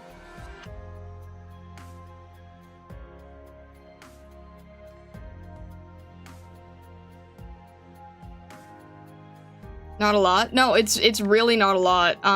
You think in mind, like, a lot of VTuber models have, like, 500-ish layers, and that's on the low end. So, no.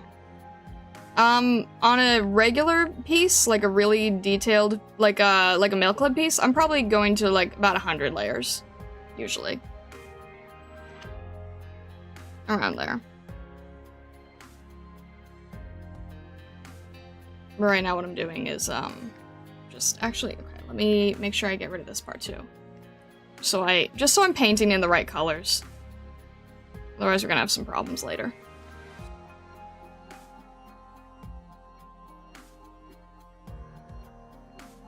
I'm gonna go back to my Kuro brush because it's a little bit softer.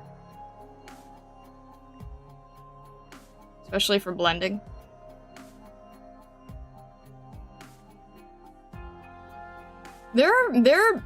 The thing is, like, the amount of layers that you use really depends a lot on your goals, right? Because if you're doing, like, a model, something that has to be, like, made to move, it's going to require a lot of layers. If you have a more painterly style, you can sometimes get away with doing one layer. I've actually done that a lot. I do, like, one layer art challenge before, where I can only use one layer, and basically you just paint over it like it's an oil painting. So when you're doing special effects, it really helps to use multiple layers. Some people pride themselves on doing them in less layers. It really widely depends on your use case.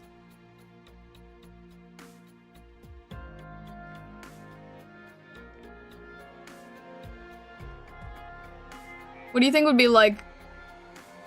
What were you expecting when you asked about the layer count? Like, what would you have expected that I would say? I'm also gonna go in here and chop up a little if I need to.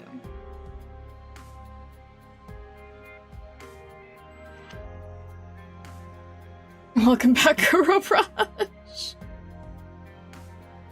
Kuro Brush is still a bread and butter, but I am really liking the, this set from, Art Cuppy.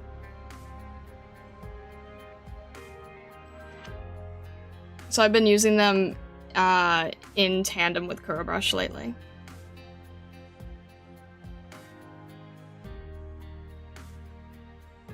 Alright. I think I need to move this a little bit.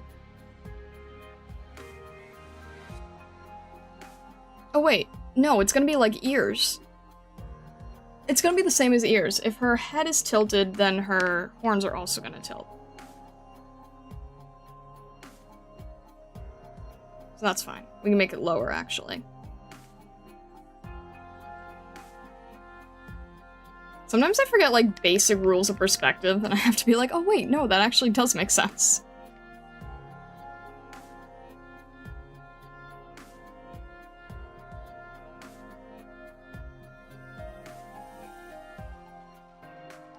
Arknight, how many layers do you use?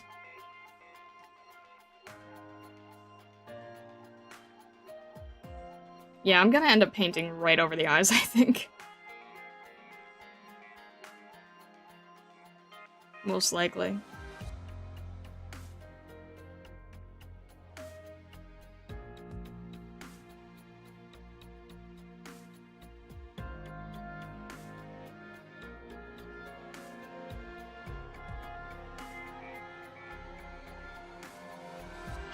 At this rate, yeah.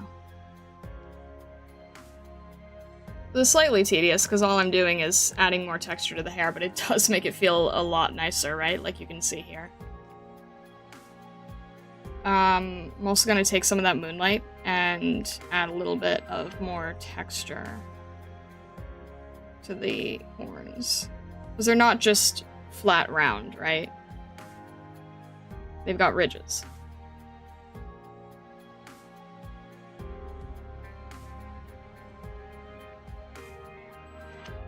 I also have to be careful because I can see, especially like in some of my line art or something. Where's my line art layer? I can see that there's some areas where I'm just like painting in too much, and there's color that is just sort of not white looking like it's in the right place. Like there's some random blue here.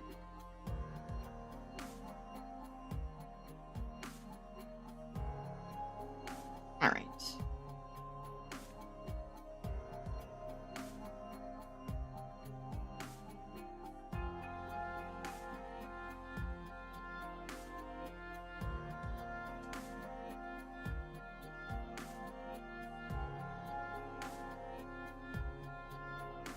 You average about 100 or so when you draw me. Sketching takes around 30. Skin takes 3 or 4. That's fair. I think it's funny. A lot of people they really have no way of knowing like what is average for layers, right? I know that I take a lot of layers in general just because of all the coloring. I require more layers because of all the overcolors and stuff. Alright, I'm trying to see if I can get like a... trying to see how much detail I can add in the hair here. And also not forget that I was just working over here too. I kind of want something more textured right now. Can I use that's a little more textured? Maybe sketch? Yeah, okay, sketch is good. I want to play with a little bit more texture, especially because these are supposed to be very rough. So I'm using a much more rough textured brush to achieve that.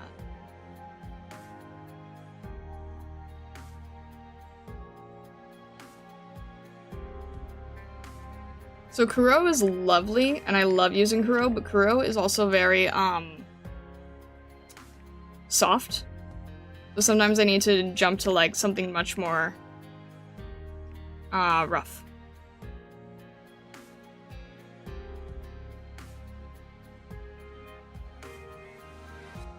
Especially for something grittier like horns. And then, of course, at the end, I'm gonna add a texture to everything, because I think it makes it look better, but... you still want to do what you can to help it out.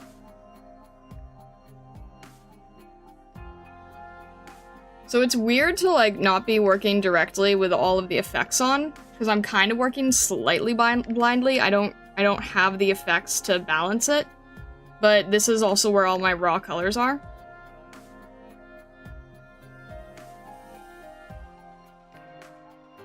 And you can see, like, just the difference in the horns from the front and the back.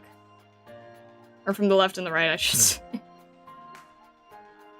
So, texture really does help bring out the realism in a piece.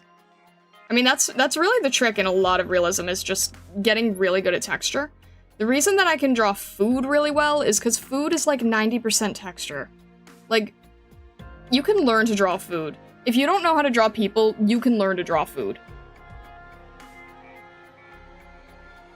Food is one of the easiest things to draw, because you can't really get it wrong.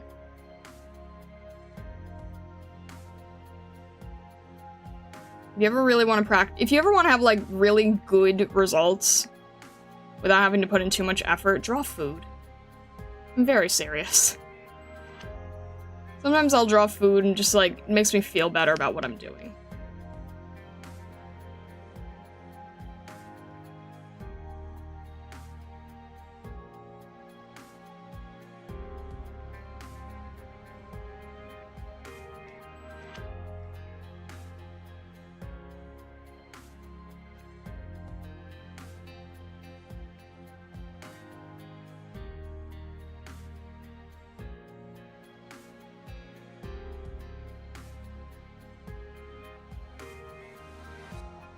See, there we go.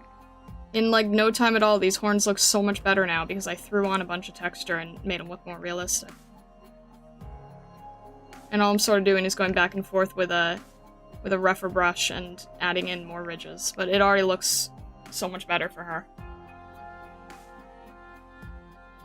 Say that about a painting of pineapple pizza? To me, that's very wrong.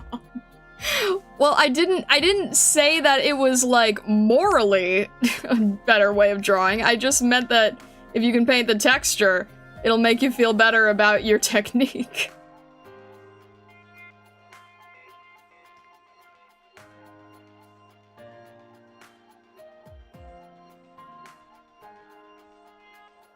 Alright, I need to add a little bit more dark area to her hair just to give it some more volume. Then go back to Kuro brush for this. I don't need it to be rough like a horn.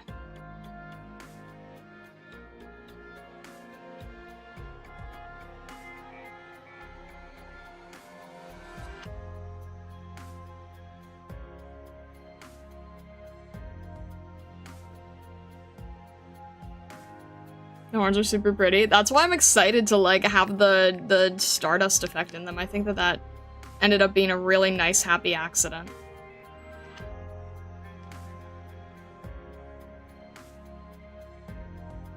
Sometimes you're just working with textures and colors and you get stuff like that, and it's really nice.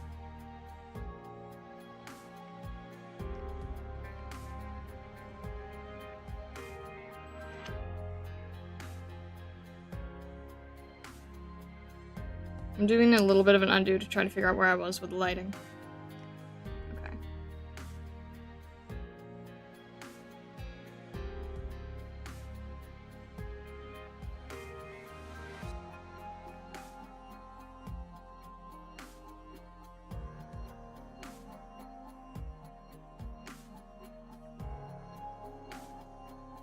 See, it took us a while to, like, get to where we needed to be for the piece, but I think now we're at a really good point. Because now we're just sort of, now we're doing, like, the nice part, where we're just playing around and making it look better. This is the part I can't normally do too well on stream, just because I'm experimenting so much. But for this, it's like, I'm kind of understanding where I want the piece to go, I'm kind of chilling out a little bit more.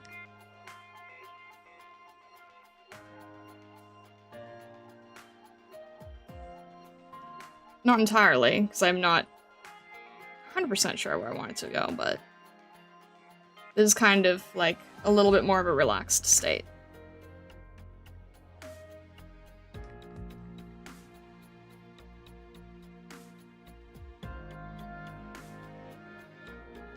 And I know that I can always improve it, but I feel like I'm a lot... I feel like this month I've, sort of evolved my style a little bit more than it has been in the past, because I've been really binging the Billy speed paints. That has helped a lot, I will not lie.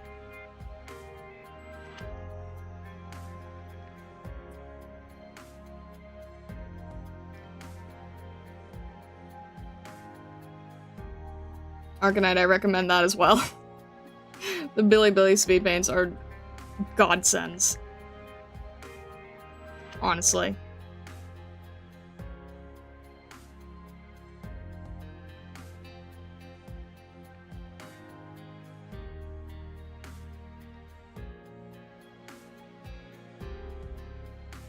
Also, thank you, Vessa.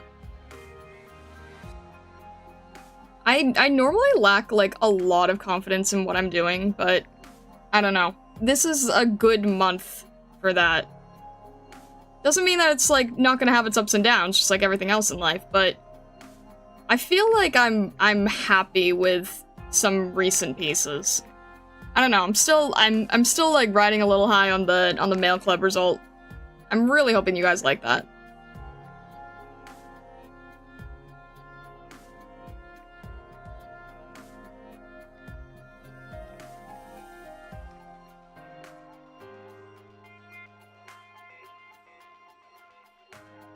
Alright, so front top of the hair is done. We'll just do the sides now.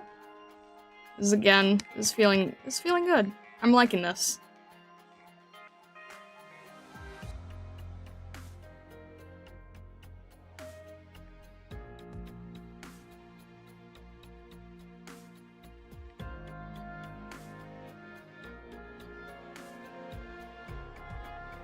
Sometimes it's hard for me to do, like, the exact opposite of what they're showing. Like, the hair is, like, sort of in the front and on the side, and here I have to sort of make it a little opposite to what I'm seeing. Hair has to kind of be, like, on top, and the side is what gets lit from the bottom, instead of, like, being lit from the top. It doesn't make sense when I say it like that, but... And I have to reduce the color before Mo says that this looks like Naruto whiskers.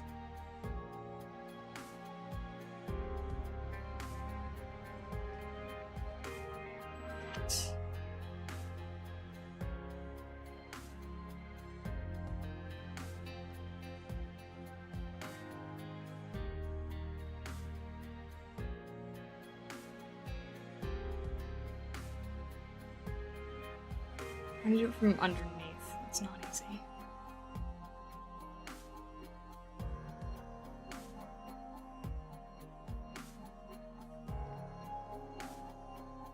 I just have to make sure they don't go all the way down.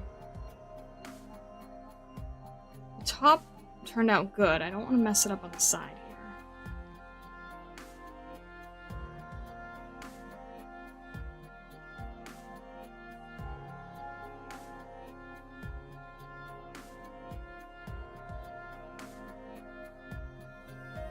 I might need to soften it like I have it on top.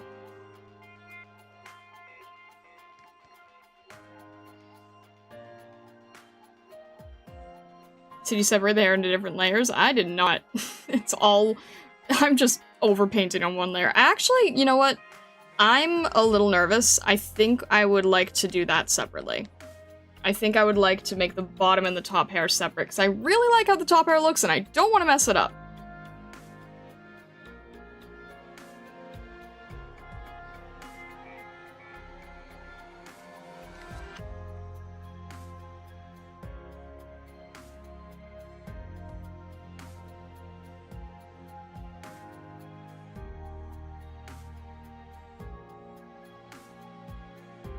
Maybe I'll do the lit from the bottom technique that we see a lot now.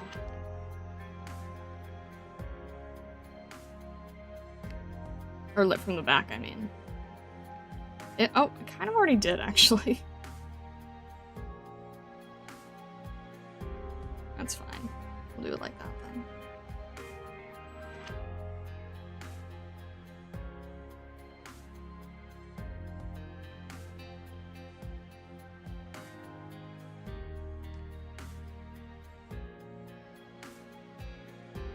Be careful how I go about doing this.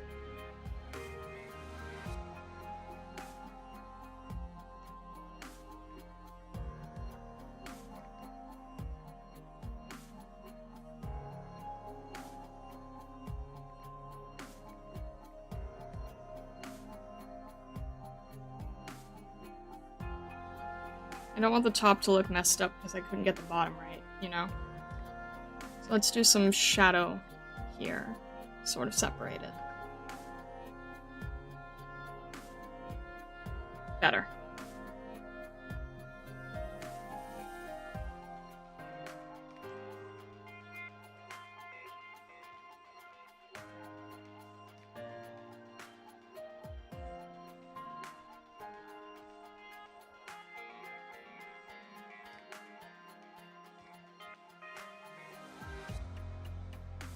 It's kind of hard sometimes when you're trying to play with how the lighting is going to be behaving, you know?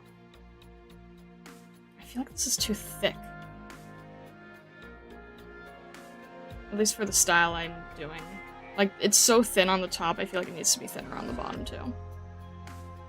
But in order to do that, I think I have to add more skin to work with, and then sort of manipulate it.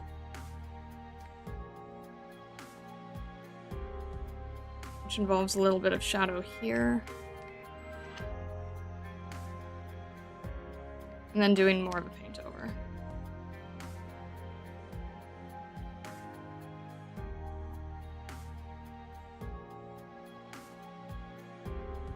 I have to be careful, and I want to sort of like thin it out. So I'm putting it in two different directions instead of like one thick strand. And then I'm gonna have to go back in with an airbrush and sort of soften the face again. We sort of lost a little bit of that. There we go.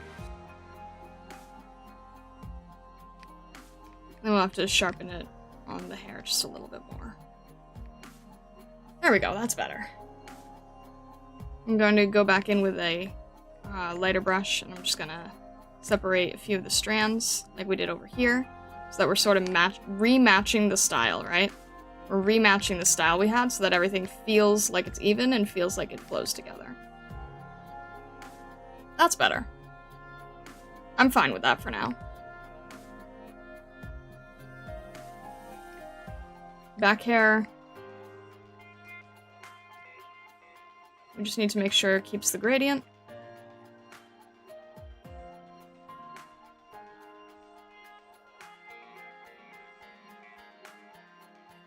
We can add some darker hair colors down here. As long as we're keeping the gradient, then that's all we need.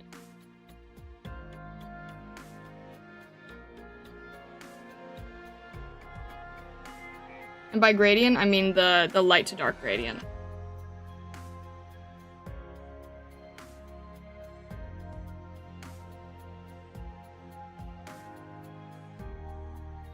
I might take a lighter color, have it going through, just to add a little bit more texture, variety.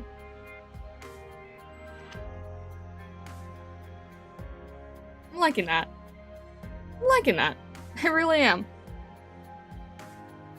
I almost don't want to add the blue back in, because I'm kind of really liking this color scheme. You weren't kidding about texture. She looks so much nicer than last time I looked 10 minutes ago. It makes a huge difference. You want to see something crazy? I'm gonna do, like, I'm gonna turn this on and off because I did this all in one layer. So, check this out. This is with texture. And, oh, this is two layers, hang on. So this is with texture, and this is without texture. So, adding the texture really is like, you know, you're kind of finishing the whole piece doing that. And it actually, you know, makes it look like an art piece instead of just some amorphous blob. 480p versus 4K! So that's the thing, if you can get really good at texture, you can make a piece feel really finished. And then this one shouldn't be as hard because the hair is going downward more. Is Twitch alright? That's a great question. Is Twitch alright? Mo was the last person to say anything. Are we okay here? We're still fine, I think. Because we're live.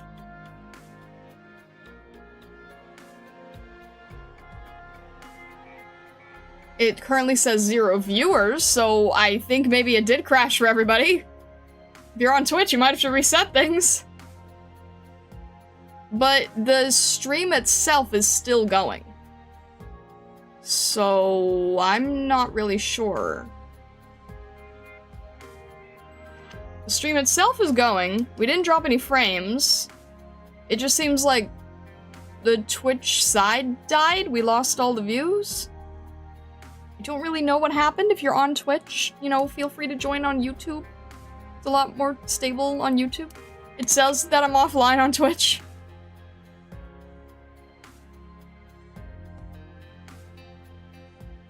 That's so weird because Twitch shows that I'm still going.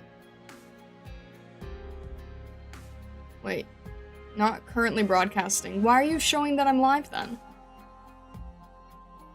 No recommended changes. Currently live. Offline. Horizontal. Excuse me?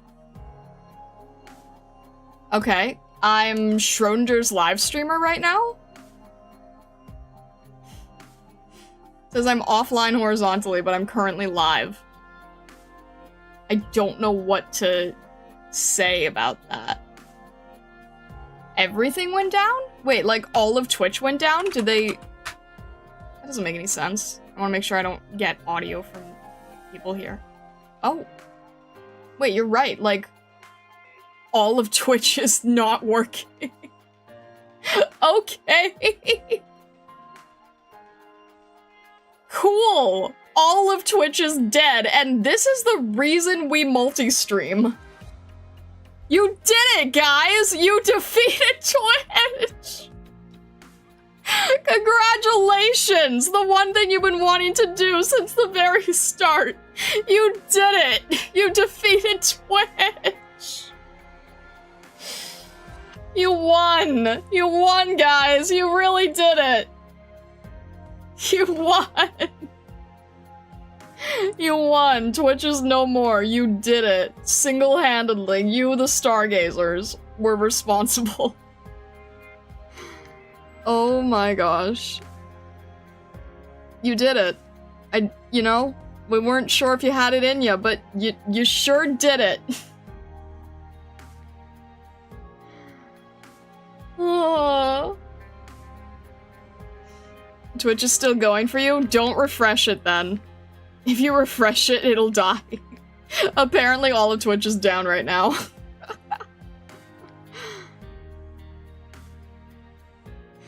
They did it, Vessa. They killed Twitch. This is the reason we multi-stream.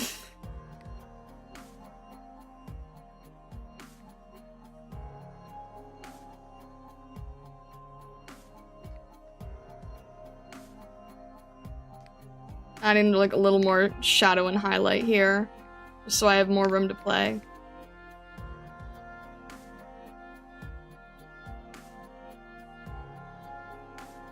I'm proud of everyone. They've been trying to defeat Twitch for over a year now, and today they did it. Today they were victorious.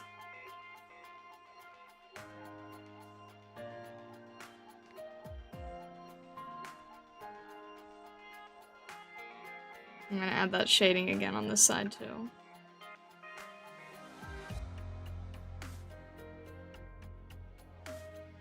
We don't know how they did, but they did.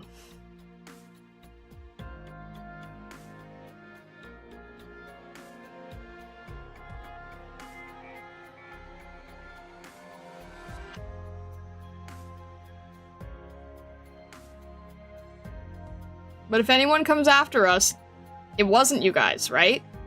If anyone comes after us, you didn't do it.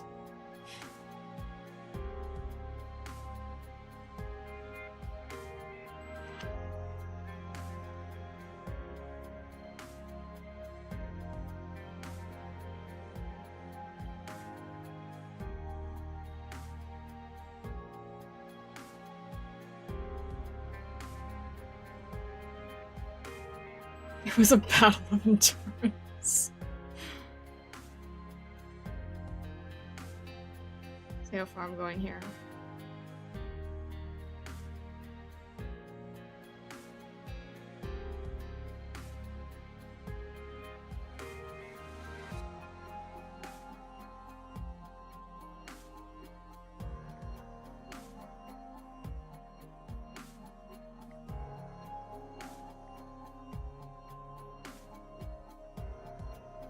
let's do like a little crossover hair. I think that would look nice. This still is not as dark as the other side. I feel like I need to darken it a little more just to even it out. There we go. Yep. Need to even it out a little. There we go. That's better.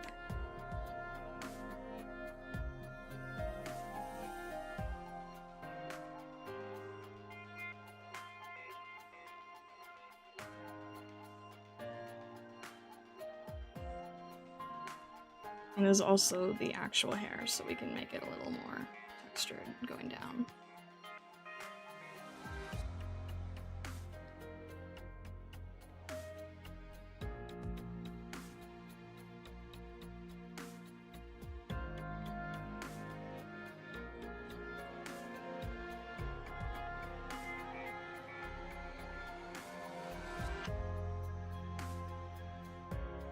Kind of funny, I've never seen Twitch go down.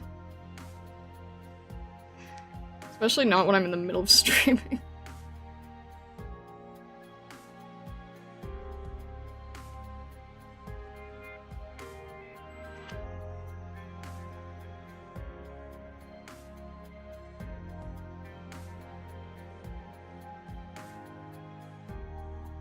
Alright, this is still supposed to be like a yellow, right? Let's do that with like a more intense yellow, because it's kind of a fake yellow. I'll do an overlay on that. There we go. That's good.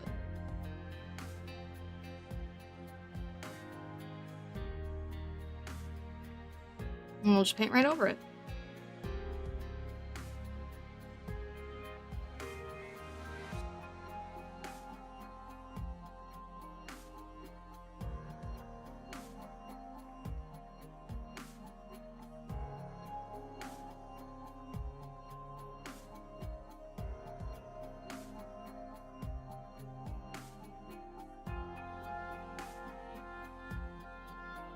I get that lighter color here. There we go.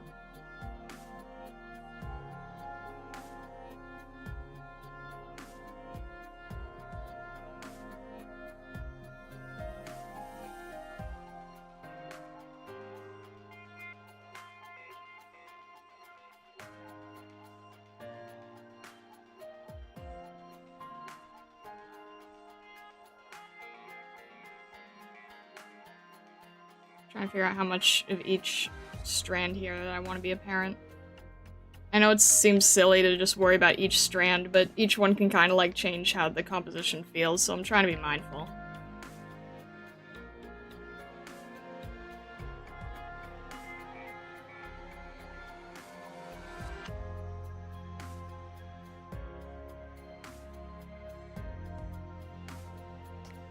There we go.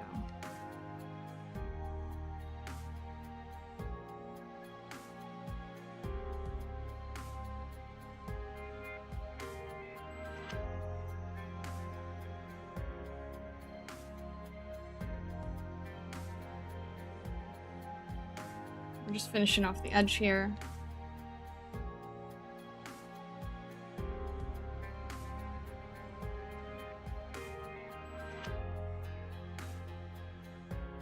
That's looking a lot better. My gosh.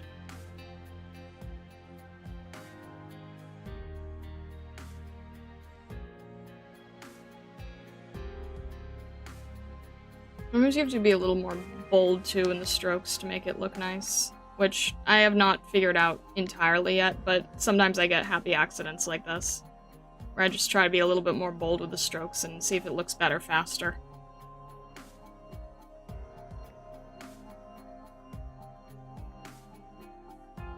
Sometimes I spend too much time, like, frittering away, like, going a little darker, a little darker, a little darker, and then sometimes I just have to go, like, way in for it. Make it dark, make it bold, make it look nice, right?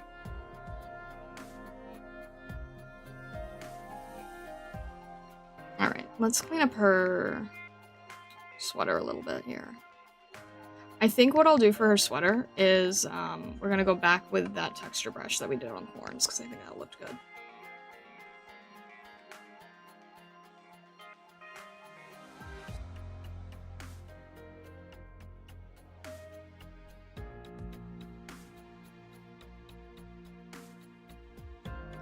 Make sure there's no overlaps. Get a lighter color as well here. See if we need to do any stray strands just to make it more interesting.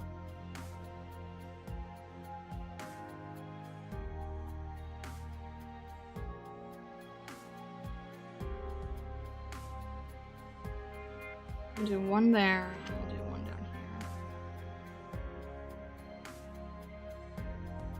You don't want to do too many because you don't want it to be distracting. Especially if it's a much lighter color. I think that's fine. Alright.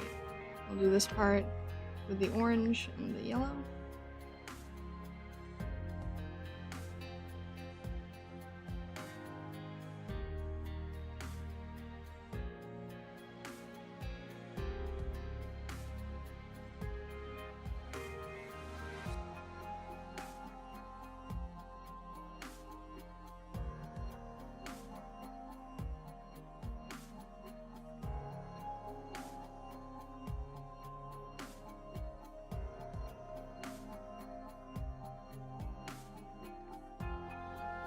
I'll just do a piece here. And keep in mind, we still have all those glowing highlights and everything to put back. Although we might find that they, you know, don't look as good. I don't know. We'll see. I'm kind of debating on that. Kind of thinking, like, you know what? Maybe I won't want to put them back. Maybe it's gonna look good without them. I don't know. We'll have to take a look. There's times where I've done that too, where I'll do, like, all the painting work down here, and I've done that for so long, and then I go, I kind of don't want to ruin it.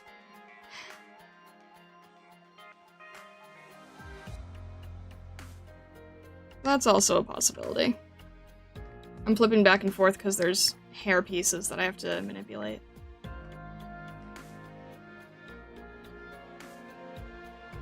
Hopefully that in real time, flipping canvases is not nearly as dizzying as, like, when you see it in a speed paint. Because I understand that can be very dizzying.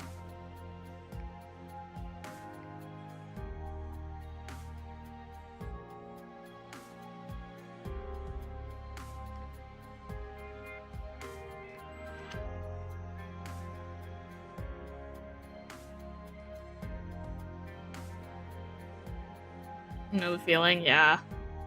Alright, let's try... I'm gonna do this on another layer just in case. But I kind of want to just... I don't want to do this. How do I want to do this, honestly? Maybe I don't. I don't know. Let me just add a little bit of a darker color here. Even it out. Combine it with what I just did, because that wasn't too bad. And then I think I want to just... We'll take, like, a lighter color here. And we'll just go over it like this. And obviously this is way too light, so I would reduce it. But I'm trying to see if I can quickly get, sweater pattern. Right? See if it works. It doesn't take too long to try out. If it doesn't work, then we get rid of it. I'm seeing if that would maybe look good or not.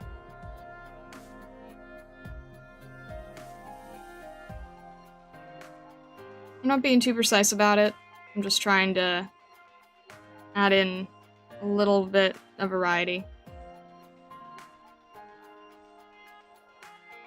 That's where her hair is, so I don't want to do it there.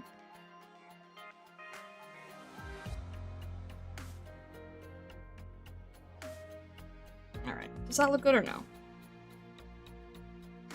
Let's try it first with normal and then reduced. Not bad. It does kind of give it... It's very subtle, but it does give it a little bit of a an extra sweater feeling.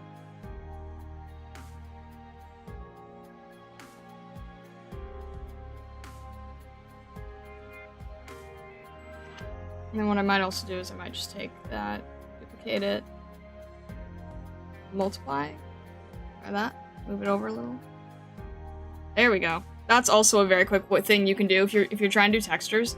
You can do one in a light mode, one in a dark mode, and then just shift it So I did one in overlay, one in multiply, and then I shifted it over, and now we have lights and darks, highlights and shadow. See how fast that was? Immediate highlight. Immediate light and shadow.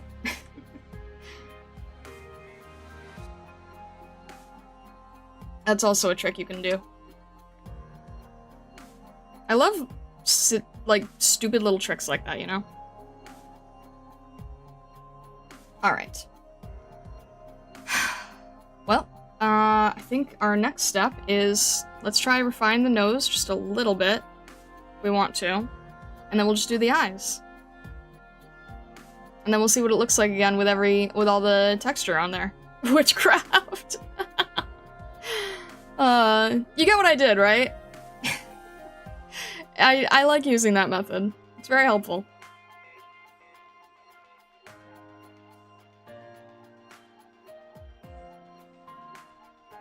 If I wasn't doing witchcraft, I couldn't really call myself a witchcrafter, huh?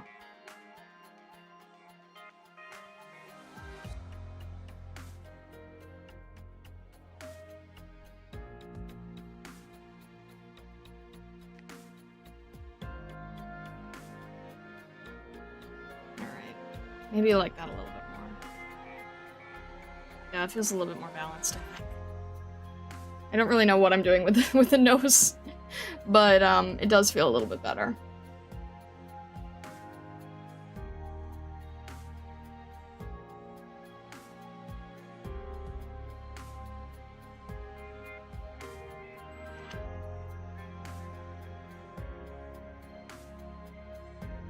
I don't got nothing star, I ain't an artist, I just enjoy the pretty pictures.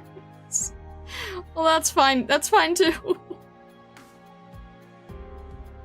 I feel like it helps me to yap about the process anyway. I don't know if it's helping anybody, but you know what? I'm doing it anyway. I feel like the highlight is not in the right place, though. Is it too high? It might be too high. Try it here. Hang on. Oh, it's too high. Duh. Well, maybe. Maybe it's too wide over.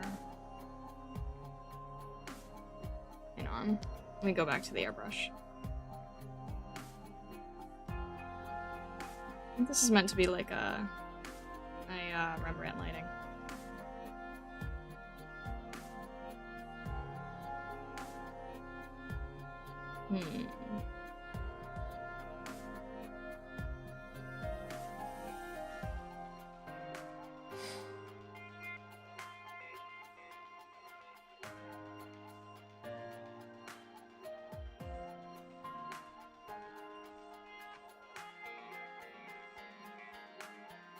Always happy to serve as a rubber duck. There you go.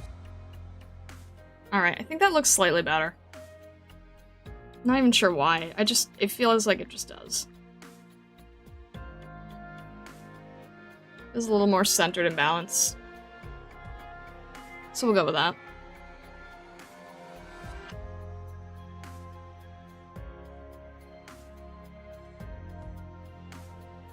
And then, well, let's just go for the eyes.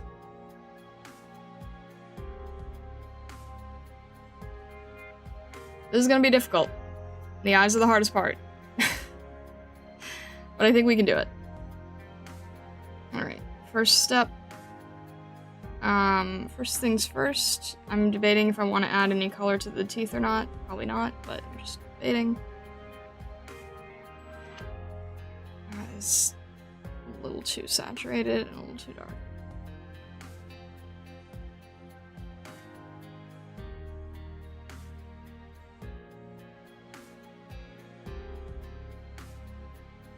Maybe a little warmer. Very subtle, but...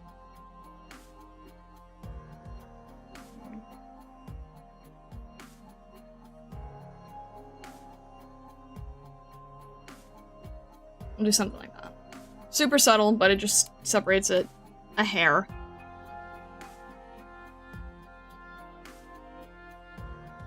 It's kind of funny how there's a meteor and a meteorite in AK. It is, yeah. Alright. I want to do this.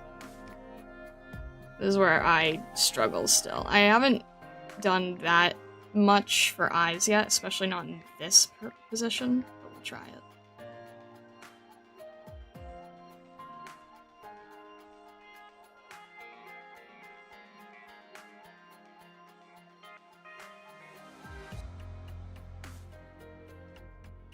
It's gonna have to be a little higher. I'm doing so much paint over, it's not even funny. This is an absurd amount of paint over, even for me.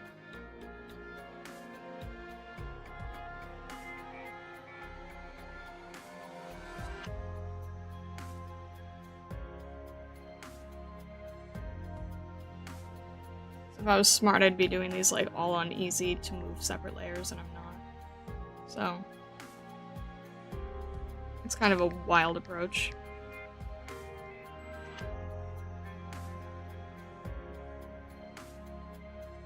I think I need to do this in Kuro. Kuro's a lot softer. If I need soft eyes, I need Kuro.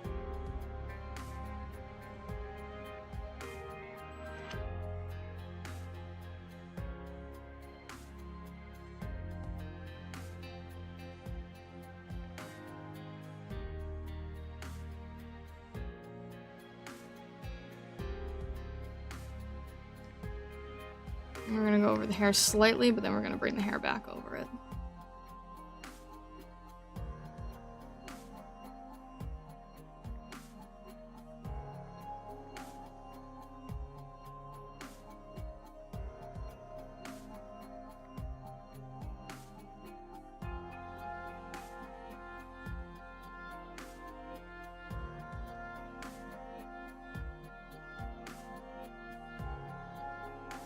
Trying to think if I want to make this like really subtle.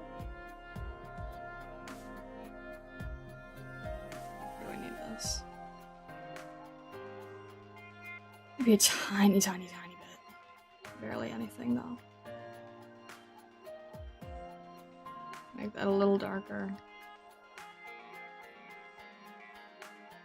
And then her eyes here are gonna be a little bit more turned.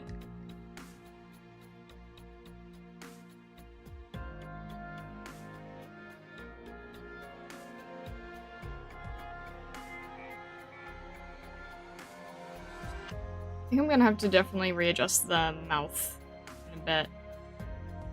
I don't think it's gonna match very well. But I can't really tell at the moment.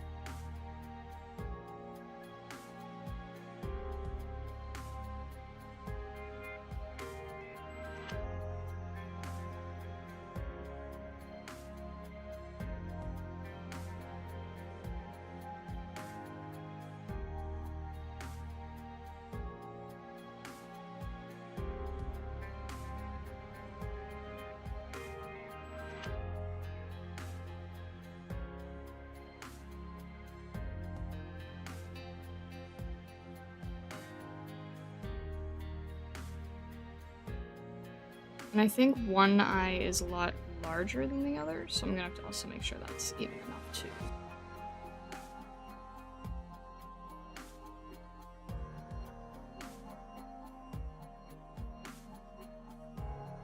The eyes are such an important part of the piece. If you don't get the eyes right, the rest just falls apart so easily. So I'm trying to be careful.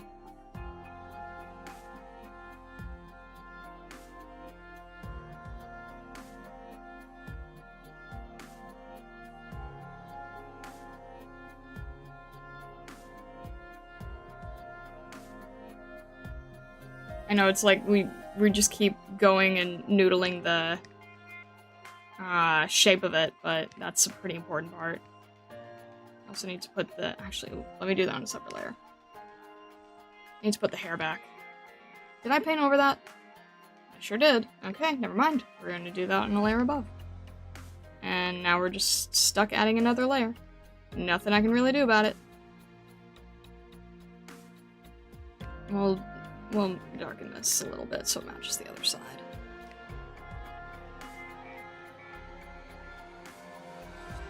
There's a danger of not being organized with your layers, but it's fine. It's fine. It's fine.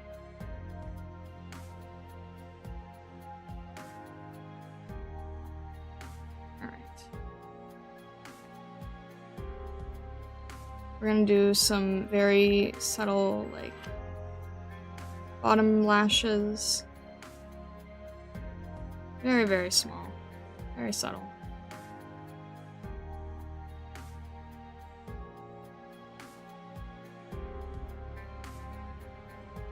And then we're gonna do very slight flicks here.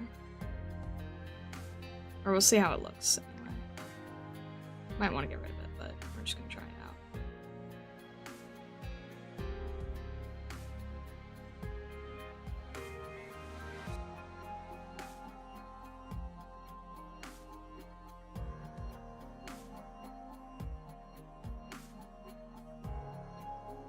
Make them slightly smaller.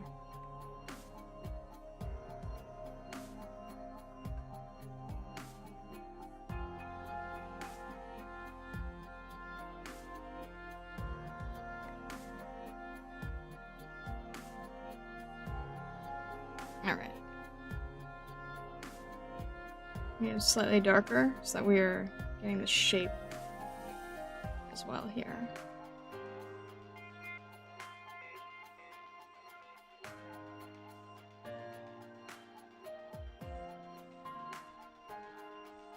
Ooh, if I was smart, I probably would have drawn the eye and then the hair on top instead of trying to fit the eye underneath the hair. Don't do that. Don't do that. That is a really dumb idea. You will get yourself stuck like I am now.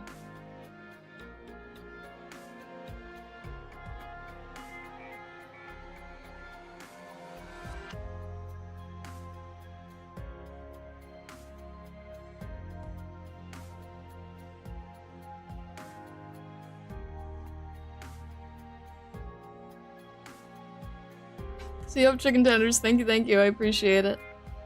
Alright, let's get the color in.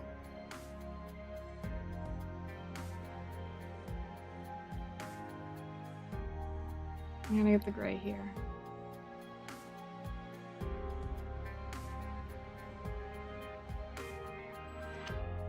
And I have to be so careful that I make sure she's still looking the right way. That can be such a kiss of death when drawing eyes.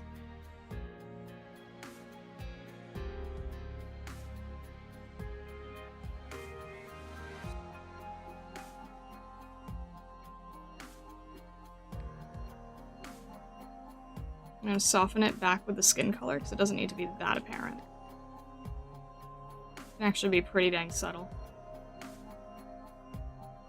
Did I do that? Okay, I did do this on a separate layer, so I can just erase here.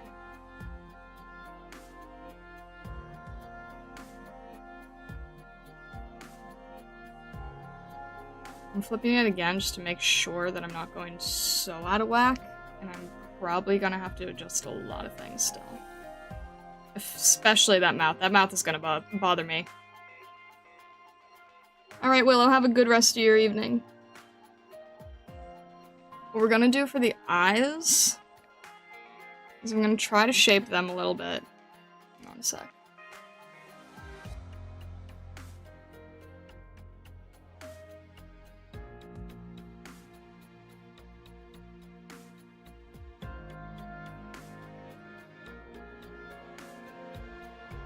Try to shape them from the bottom a little bit.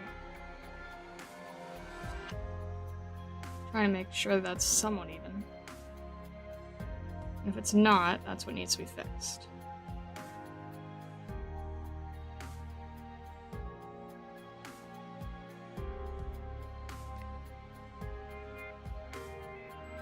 I'm going back and forth and making sure that these are lining up. That's going to be important later.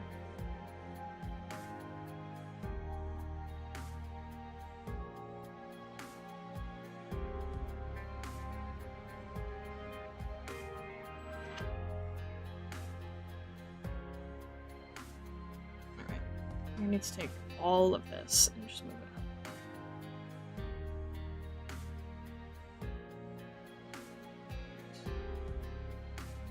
Maybe this one needs to go down.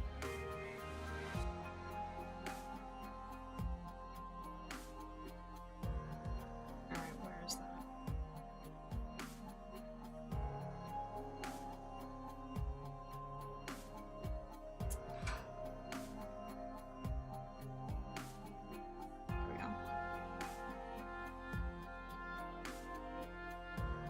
Make that even, please. There we go.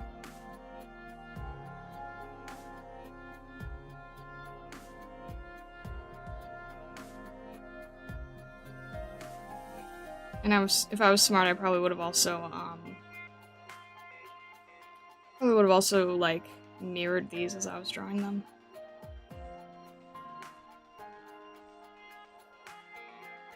Okay. Probably as good as I can get it naturally.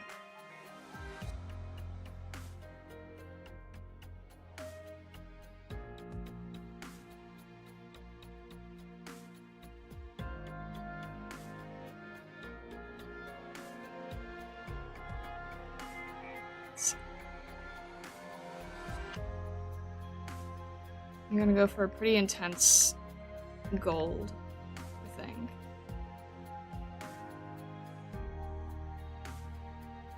And I'm just gonna erase it where it's, where that hair strand's in the way later. We're gonna go for a pretty intense color and then we'll soften it around again.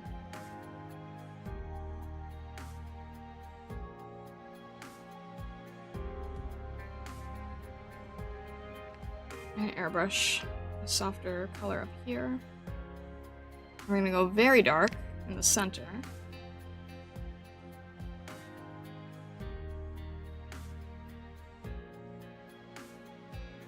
It always looks so strange before you add the highlight. Trust me, the highlight will fix everything. Otherwise, I'm aware it looks very strange at the moment.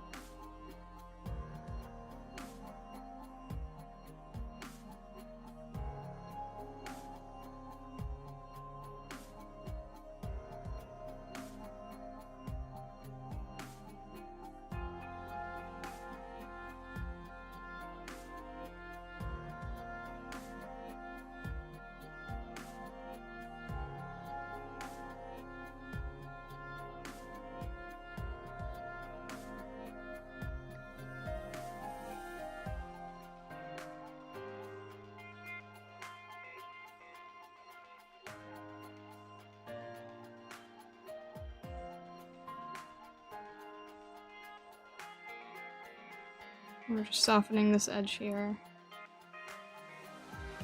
I'm gonna go a little higher. Alright. I know, it looks very creepy without the highlights. I know. We're gonna sharpen this down here.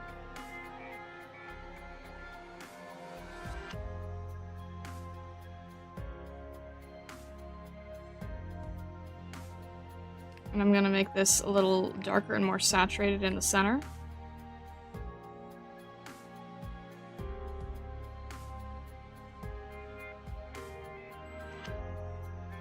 And then we're gonna take a brand new layer, a very sharp highlight.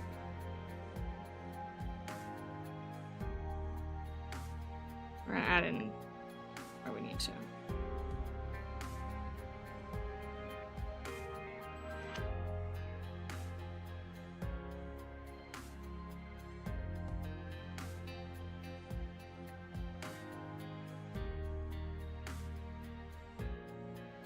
Just for fun, sometimes it helps to give like a complementary color as well.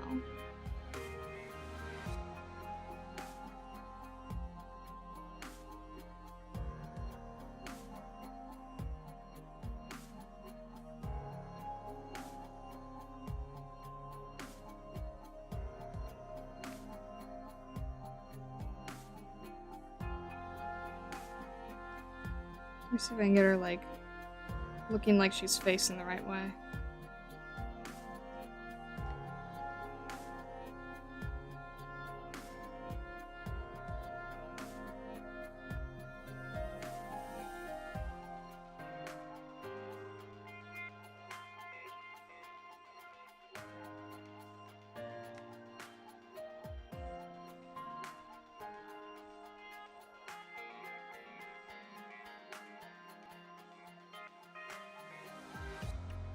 I think one of the hardest parts of drawing any character is getting their direction of their gaze correct. I'm not entirely sure if I got that. It's not easy.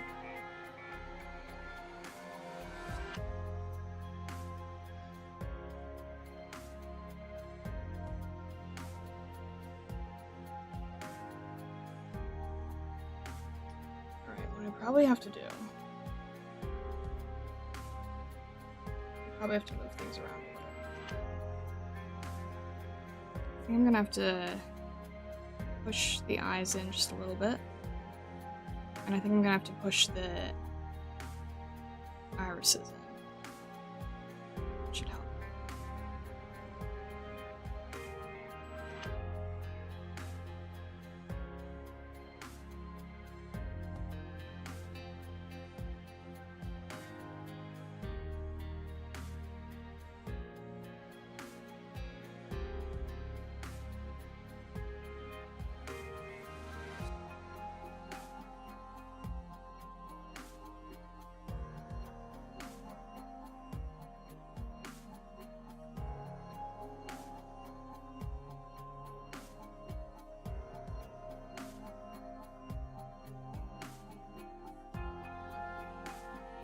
I think that helped a little, but it's kind of hard to tell sometimes. Well, again, you know, still practicing, still learning from this. If it's not 100%, then we learn from it, right? But I do think I need to change her face. The mouth especially. I think the mouth needs to either... I think I can't do this, like, subtle expression that I wanted to. Especially, it just doesn't look good when I'm looking at it on the other side. So, I'm gonna try to give it a little bit more intention. Not too much, but like just enough so it doesn't look super awkward. And I think that needs to be more aligned in the center.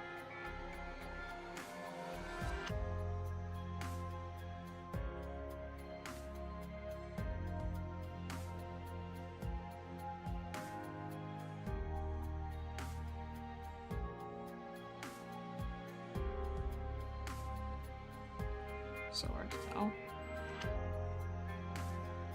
There we go. I might just bring this down just a hair.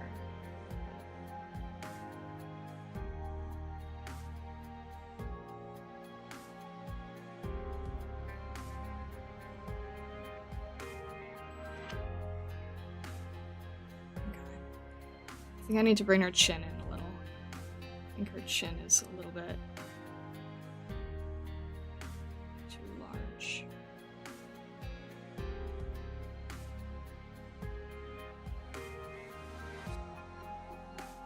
And I think her eyes went too much here. So much of it is liquefying because I'm just trying to like make sure it doesn't look awkward.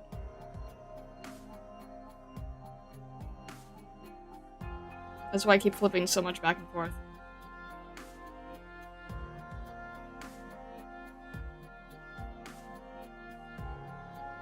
Very hard when it comes to alignment.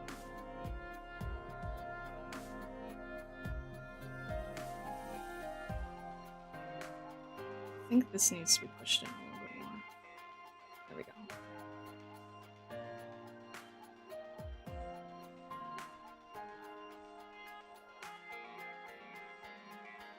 Alright, that looks a little bit better. A little bit of a before and after there. Liquefying can really make or break the whole piece. Sometimes the proportions are just really, really off and you have to liquefy them to get them back to something that looks somewhat okay. Alright.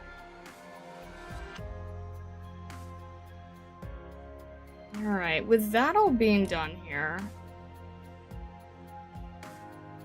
Let me just paint over that. Let me look at the chin one more time here. I feel like I just made it a little too large because of the hand in the way. I couldn't quite see what the proportion needed to be for it.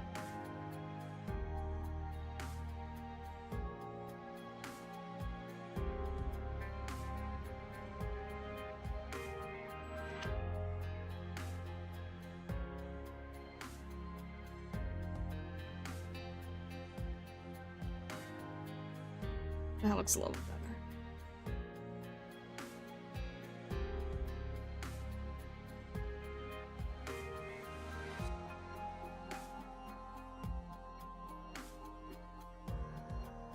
And then let me fix the face a little bit one more time.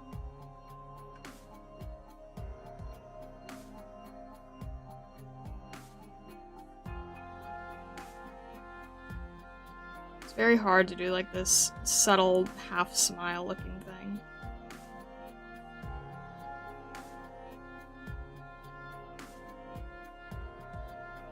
I feel like anime mouths are one of the hardest parts of a piece because the subtlety of the expression is so easy to mess up.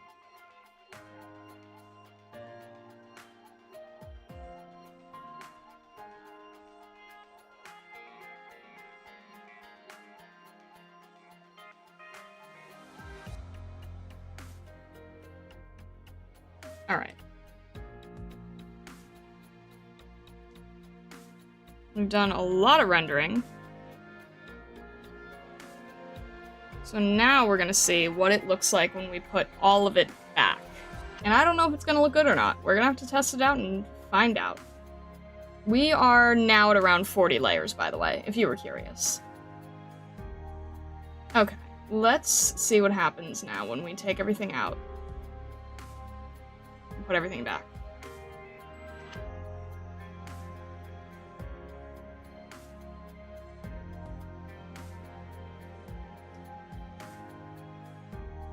Alright. I'm feeling that we are losing a bit of what we had before. I'm just gonna turn it back, go back and forth, see what's happening here. Alright, we're gonna reduce it. We're gonna reduce this part.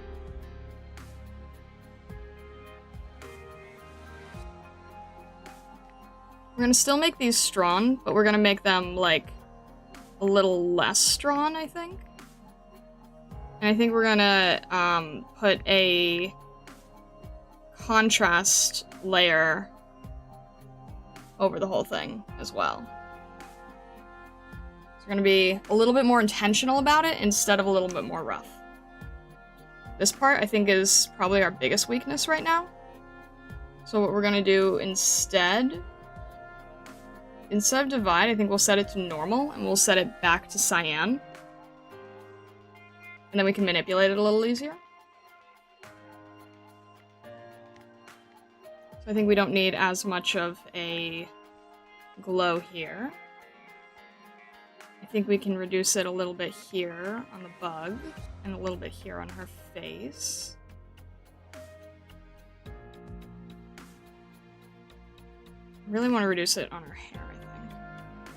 And then here, where I just sort of slapdashed in this color, this is what I want to eliminate more. I don't want to do this, I want to be careful about how I do it. I want to get rid of it on the top, mainly. It can stay here in the horns. Reduce it a little bit. But I want to get rid of it in the top.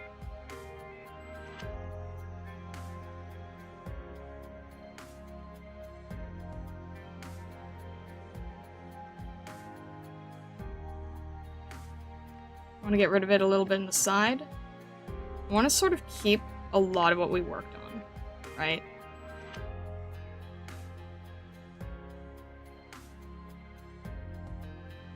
Just sort of, I have to be careful about what I'm working with here.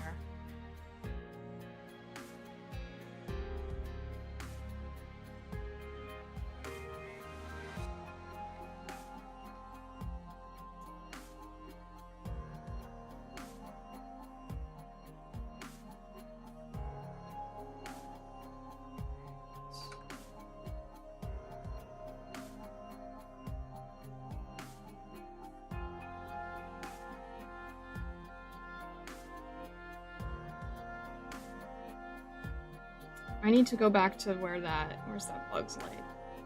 Here. I need to reduce a little bit of the sparkles here.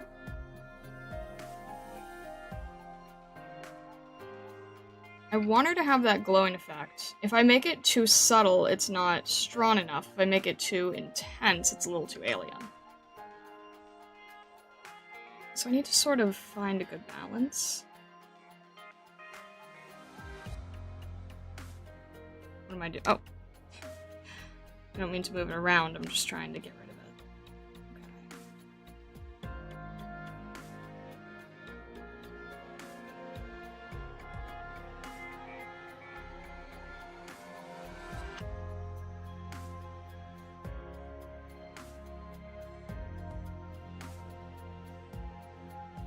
We're gonna get rid of that glowing effect here. I don't want her face to look green. I'm trying to avoid that, so I'm also seeing what's making her face look green.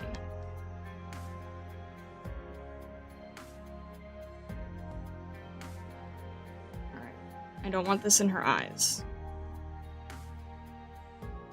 Actually, I want it a tiny bit, but not much. I still want to get the color there.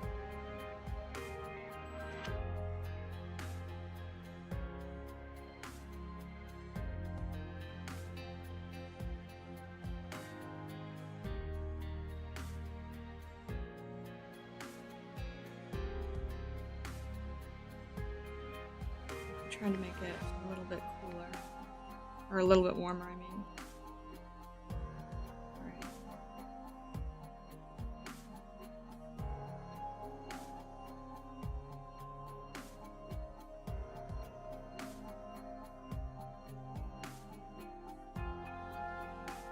It's one option. And then I think what I really need to do, I need to take full layer above all of those correction layers, and I really need to add contrast. So if I go to correction layer, brightness and contrast, I need a lot more intensity in that hair, I think. And the background too, why not? So I'm pushing the contrast further than I know how to do it on my own.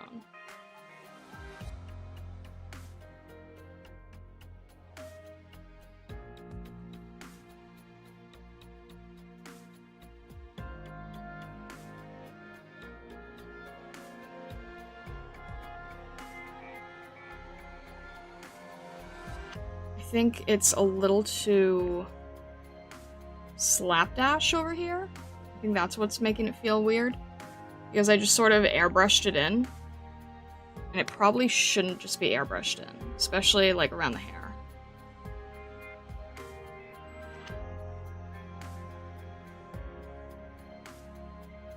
So I need to airbrush it out a little, ironically. Alright, this guy's fine. I think I actually want a little bit less of that on the neck and the face.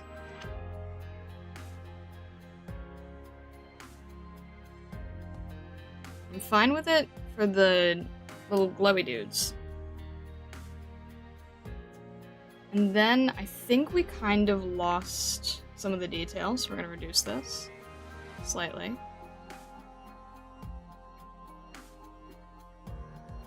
I want to put more of the highlights in her horns. So I do think we lost it there too. Do it like this.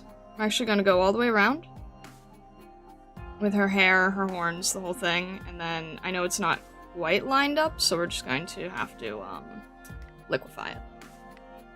We'll do it like this.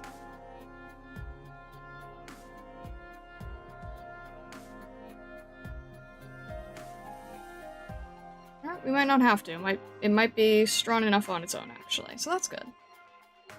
I'm not in love with how this is making us lose our color, to be honest.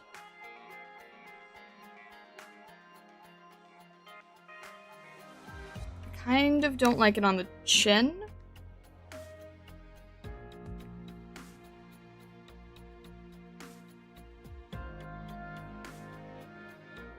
Still want the little dude, but...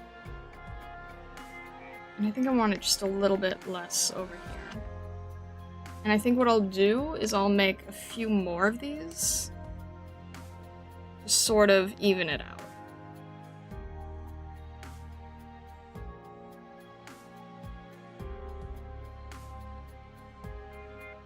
But I don't want it affecting the color as much as it currently is.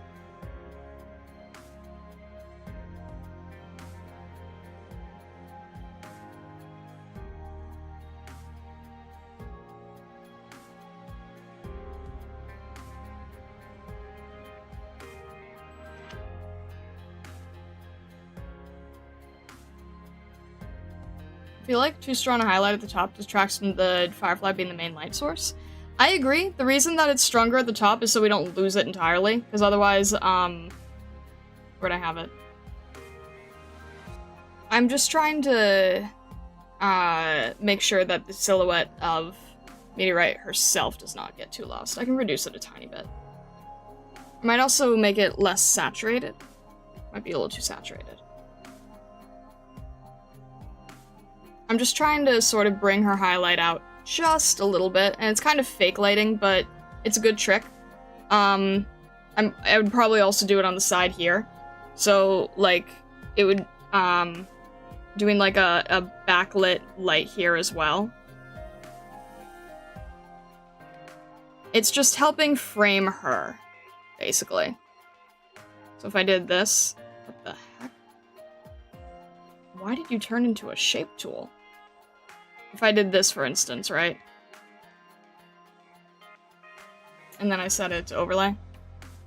Well, for this, maybe I don't want to do that, but... I'm just trying to intensify her silhouette a little, that's all.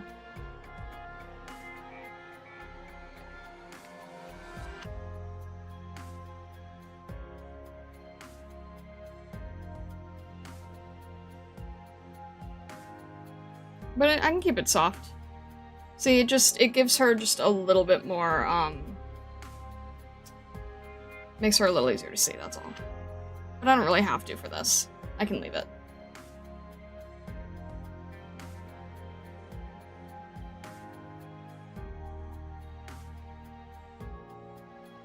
I'm still not in love with the, face coloring. Okay, yeah.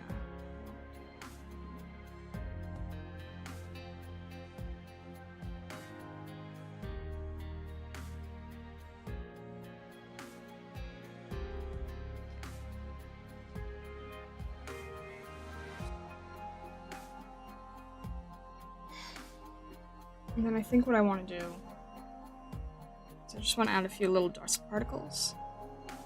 Where's that? This particle here.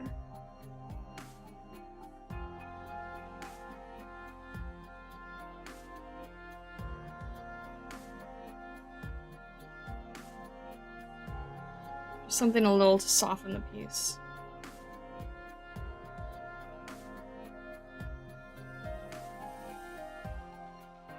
And then, let me try one more thing here.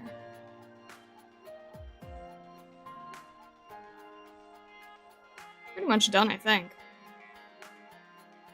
The only other thing I want to do is, where's it?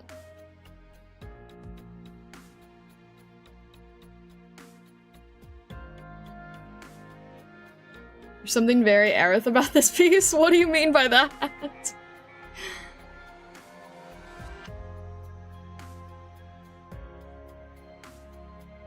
We're just gonna do a quick gradient map.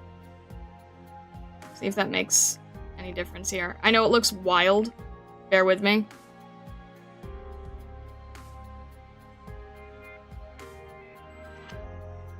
It's a nice way to quickly add some variety of color.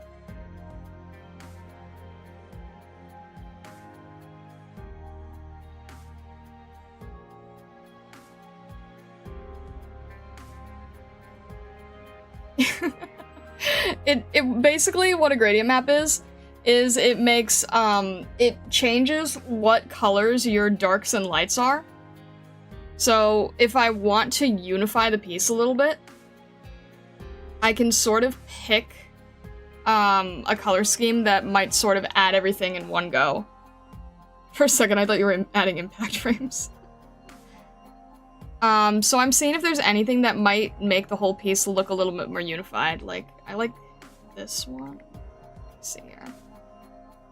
It's sort of playing with adding a whole color to the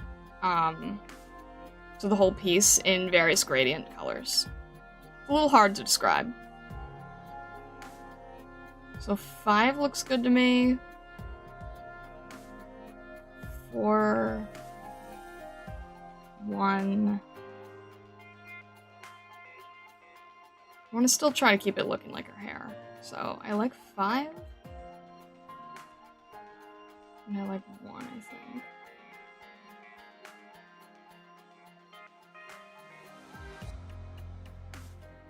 I like 5. Basically what I'm doing, yeah, it just gives a little bit more intense color. I like that a lot more. Basically what happens is you are saying when you have a light color, make it red, and when you have a dark color, make it blue. And then what a lot of people can do is they can manipulate between all of those. And they are essentially adding, she might look a little bit too much like a redhead if I'm not careful. It's adding a bunch of colors in between to make it more visually impactful. I want to get rid of this gradient that's sort of like hanging over this hair strand in an awkward way, in a very unnatural way. And there's some... there it is. Okay. I want to try to keep the colors even and natural where I can. And then what I'll probably do is I'll go back to this gradient map. And I think I just want to sort of lighten the whole thing, in terms of not making it too red.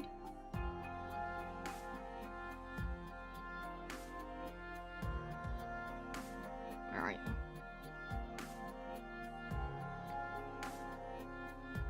I don't want to make it too red, so I'm just going to go over it real quick. Oh, with a soft light.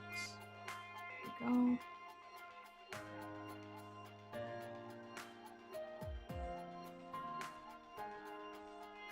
It doesn't make too much of a difference now that I'm looking at it. Alright, in that case, let's go into the gradient map itself and change that red.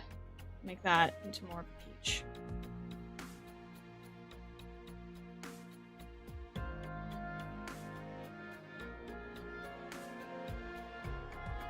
Here's this color here. That's a little better. Okay.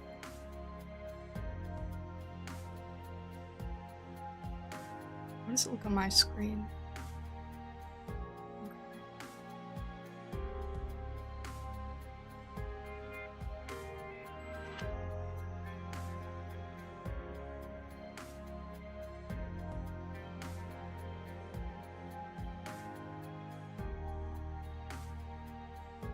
Okay. And then I think the last thing that we will do for this is we'll probably add a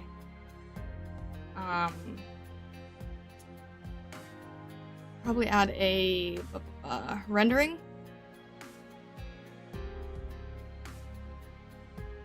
What this does is it kind of makes it feel more like you're using traditional paper.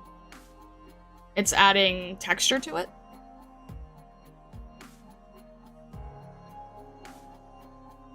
So then when you reduce it, it looks much more like you're working on like a watercolor paper or something. See that? Gives it a less digital effect, essentially. You don't want to do it too intense, but just enough to, making sure it's not changing the color.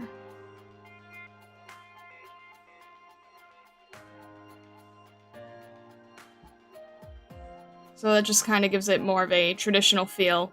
It looks more like real paper. Which helps a lot for this kind of thing, honestly. Can you fine-tune the intensity? Do you have a lot of control over it? I do, yeah. One thing I actually want to do before I mess with that, I'm gonna turn those off real quick. I kind of want to repeat that light here.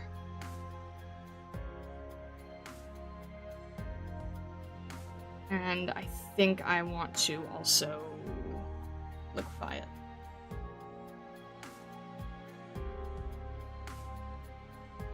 without liquefying the critter.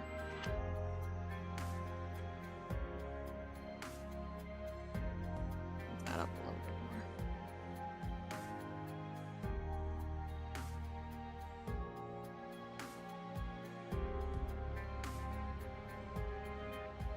I'm trying to move the fingers back down.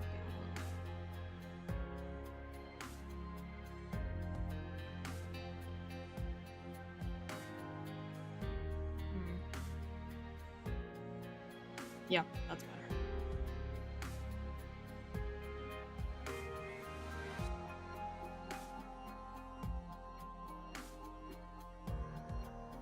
All right.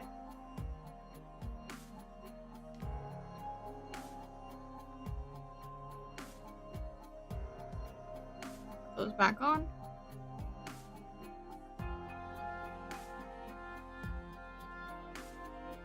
All right.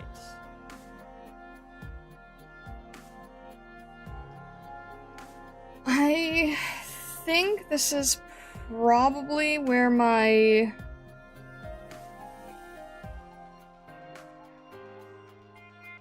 Alright, I'm gonna try one more time.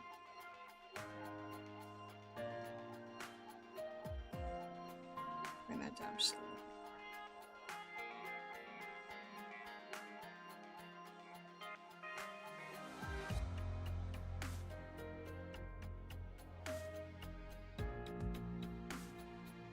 Very hard to tell what's even or not. Alright,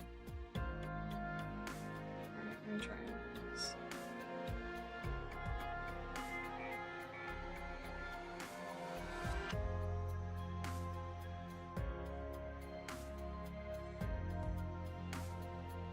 Alright, I think that's a little bit better. It's so hard to tell.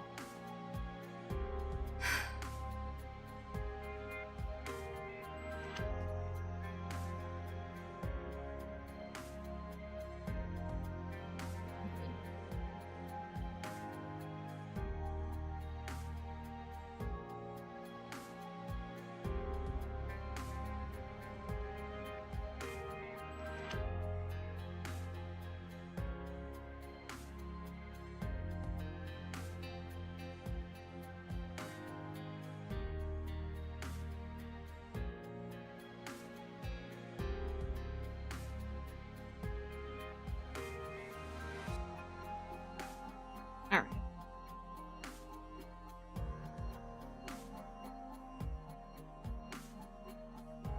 Probably not.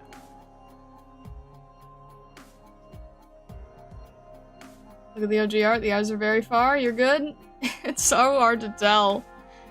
It's so hard to tell, because what you want is, you want it to be, in any art piece, right? The eyes are supposed to be one eye apart. So, it's very hard to tell if it looks like lazy or falling or anything like that, right? It's very difficult. And I also feel like I don't really have it looking like she's looking at the critter, but I can't really tell how to make it better at this point.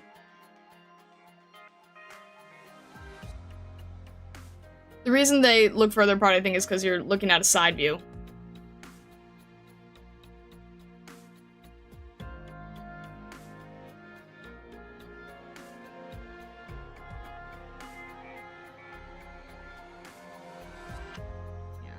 You know what, I should probably call it. I probably should stop messing with it, right? Should probably stop messing with it. Okay. I'm trying to think if there's, like, any last thing that I need to do to this, but I don't think I can think of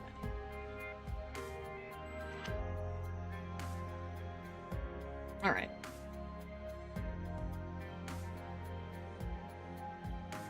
Do we call it then? Alright, let's do this. We're gonna do selection, create selection. And I'm gonna save this just in case we need to do anything else to it. And we're going to go save that. It's taken a while to save because it did it did have an entire time lapse saved into it. We're gonna reverse this. There we go. Edit, crop.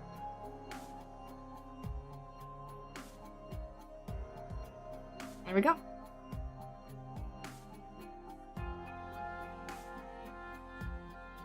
And there we go, that's our whole finished piece.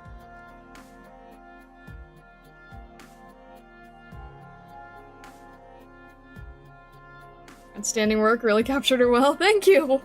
I still need to learn how to do, eye direction. I feel like she's looking at us instead of at the creature, which is not terrible. But also I need to work on eye direction. But I'm happy with the rendering styles that I've been learning. I really think that the rendering styles are getting to a level that I am a lot happier with, and I did not used to be able to work with this level of contrast. I really didn't. This used to be the hardest thing for me, so I'm taking that as a win. She's showing us the new bugs you found. There you go. There you go. Alright. Well, you know what? I think this was... How long was this piece? Oh, I don't have the actual time because this is saved over a canvas a million times, so it says like 30 hours right now. But yeah, you know, if it's like, it's like what, 2 hours? 2-hour piece maybe? That is not bad, honestly. Alrighty. She's sharing her happiness with us, there you go. 2.5. Alright, you know what? I did not used to be able to work this fast for 2.5. Oh, goodness. Alright. In that case, I think that we are going to call it there. Thank you so much, Stargazers. I'm actually pretty happy with how this turned out. We have another... You know what? I'm really hoping that I can get invited back to the Arknights art book thing, because last year I had, like, nothing to submit, and now I actually have good pieces! Between this one, between the Atto one, I'm like, I want to be able to... This Suzerain, I want to submit more pieces now. Alright. Thank you so much, Stargazers. I wish you all the best. I hope that you guys are looking forward to the mail club. I'm gonna keep working on it. Thank you so much. And on Saturday, I am going to start chapter 11. Oh boy. Alright. Thank you so much, Stargazers. And all the best.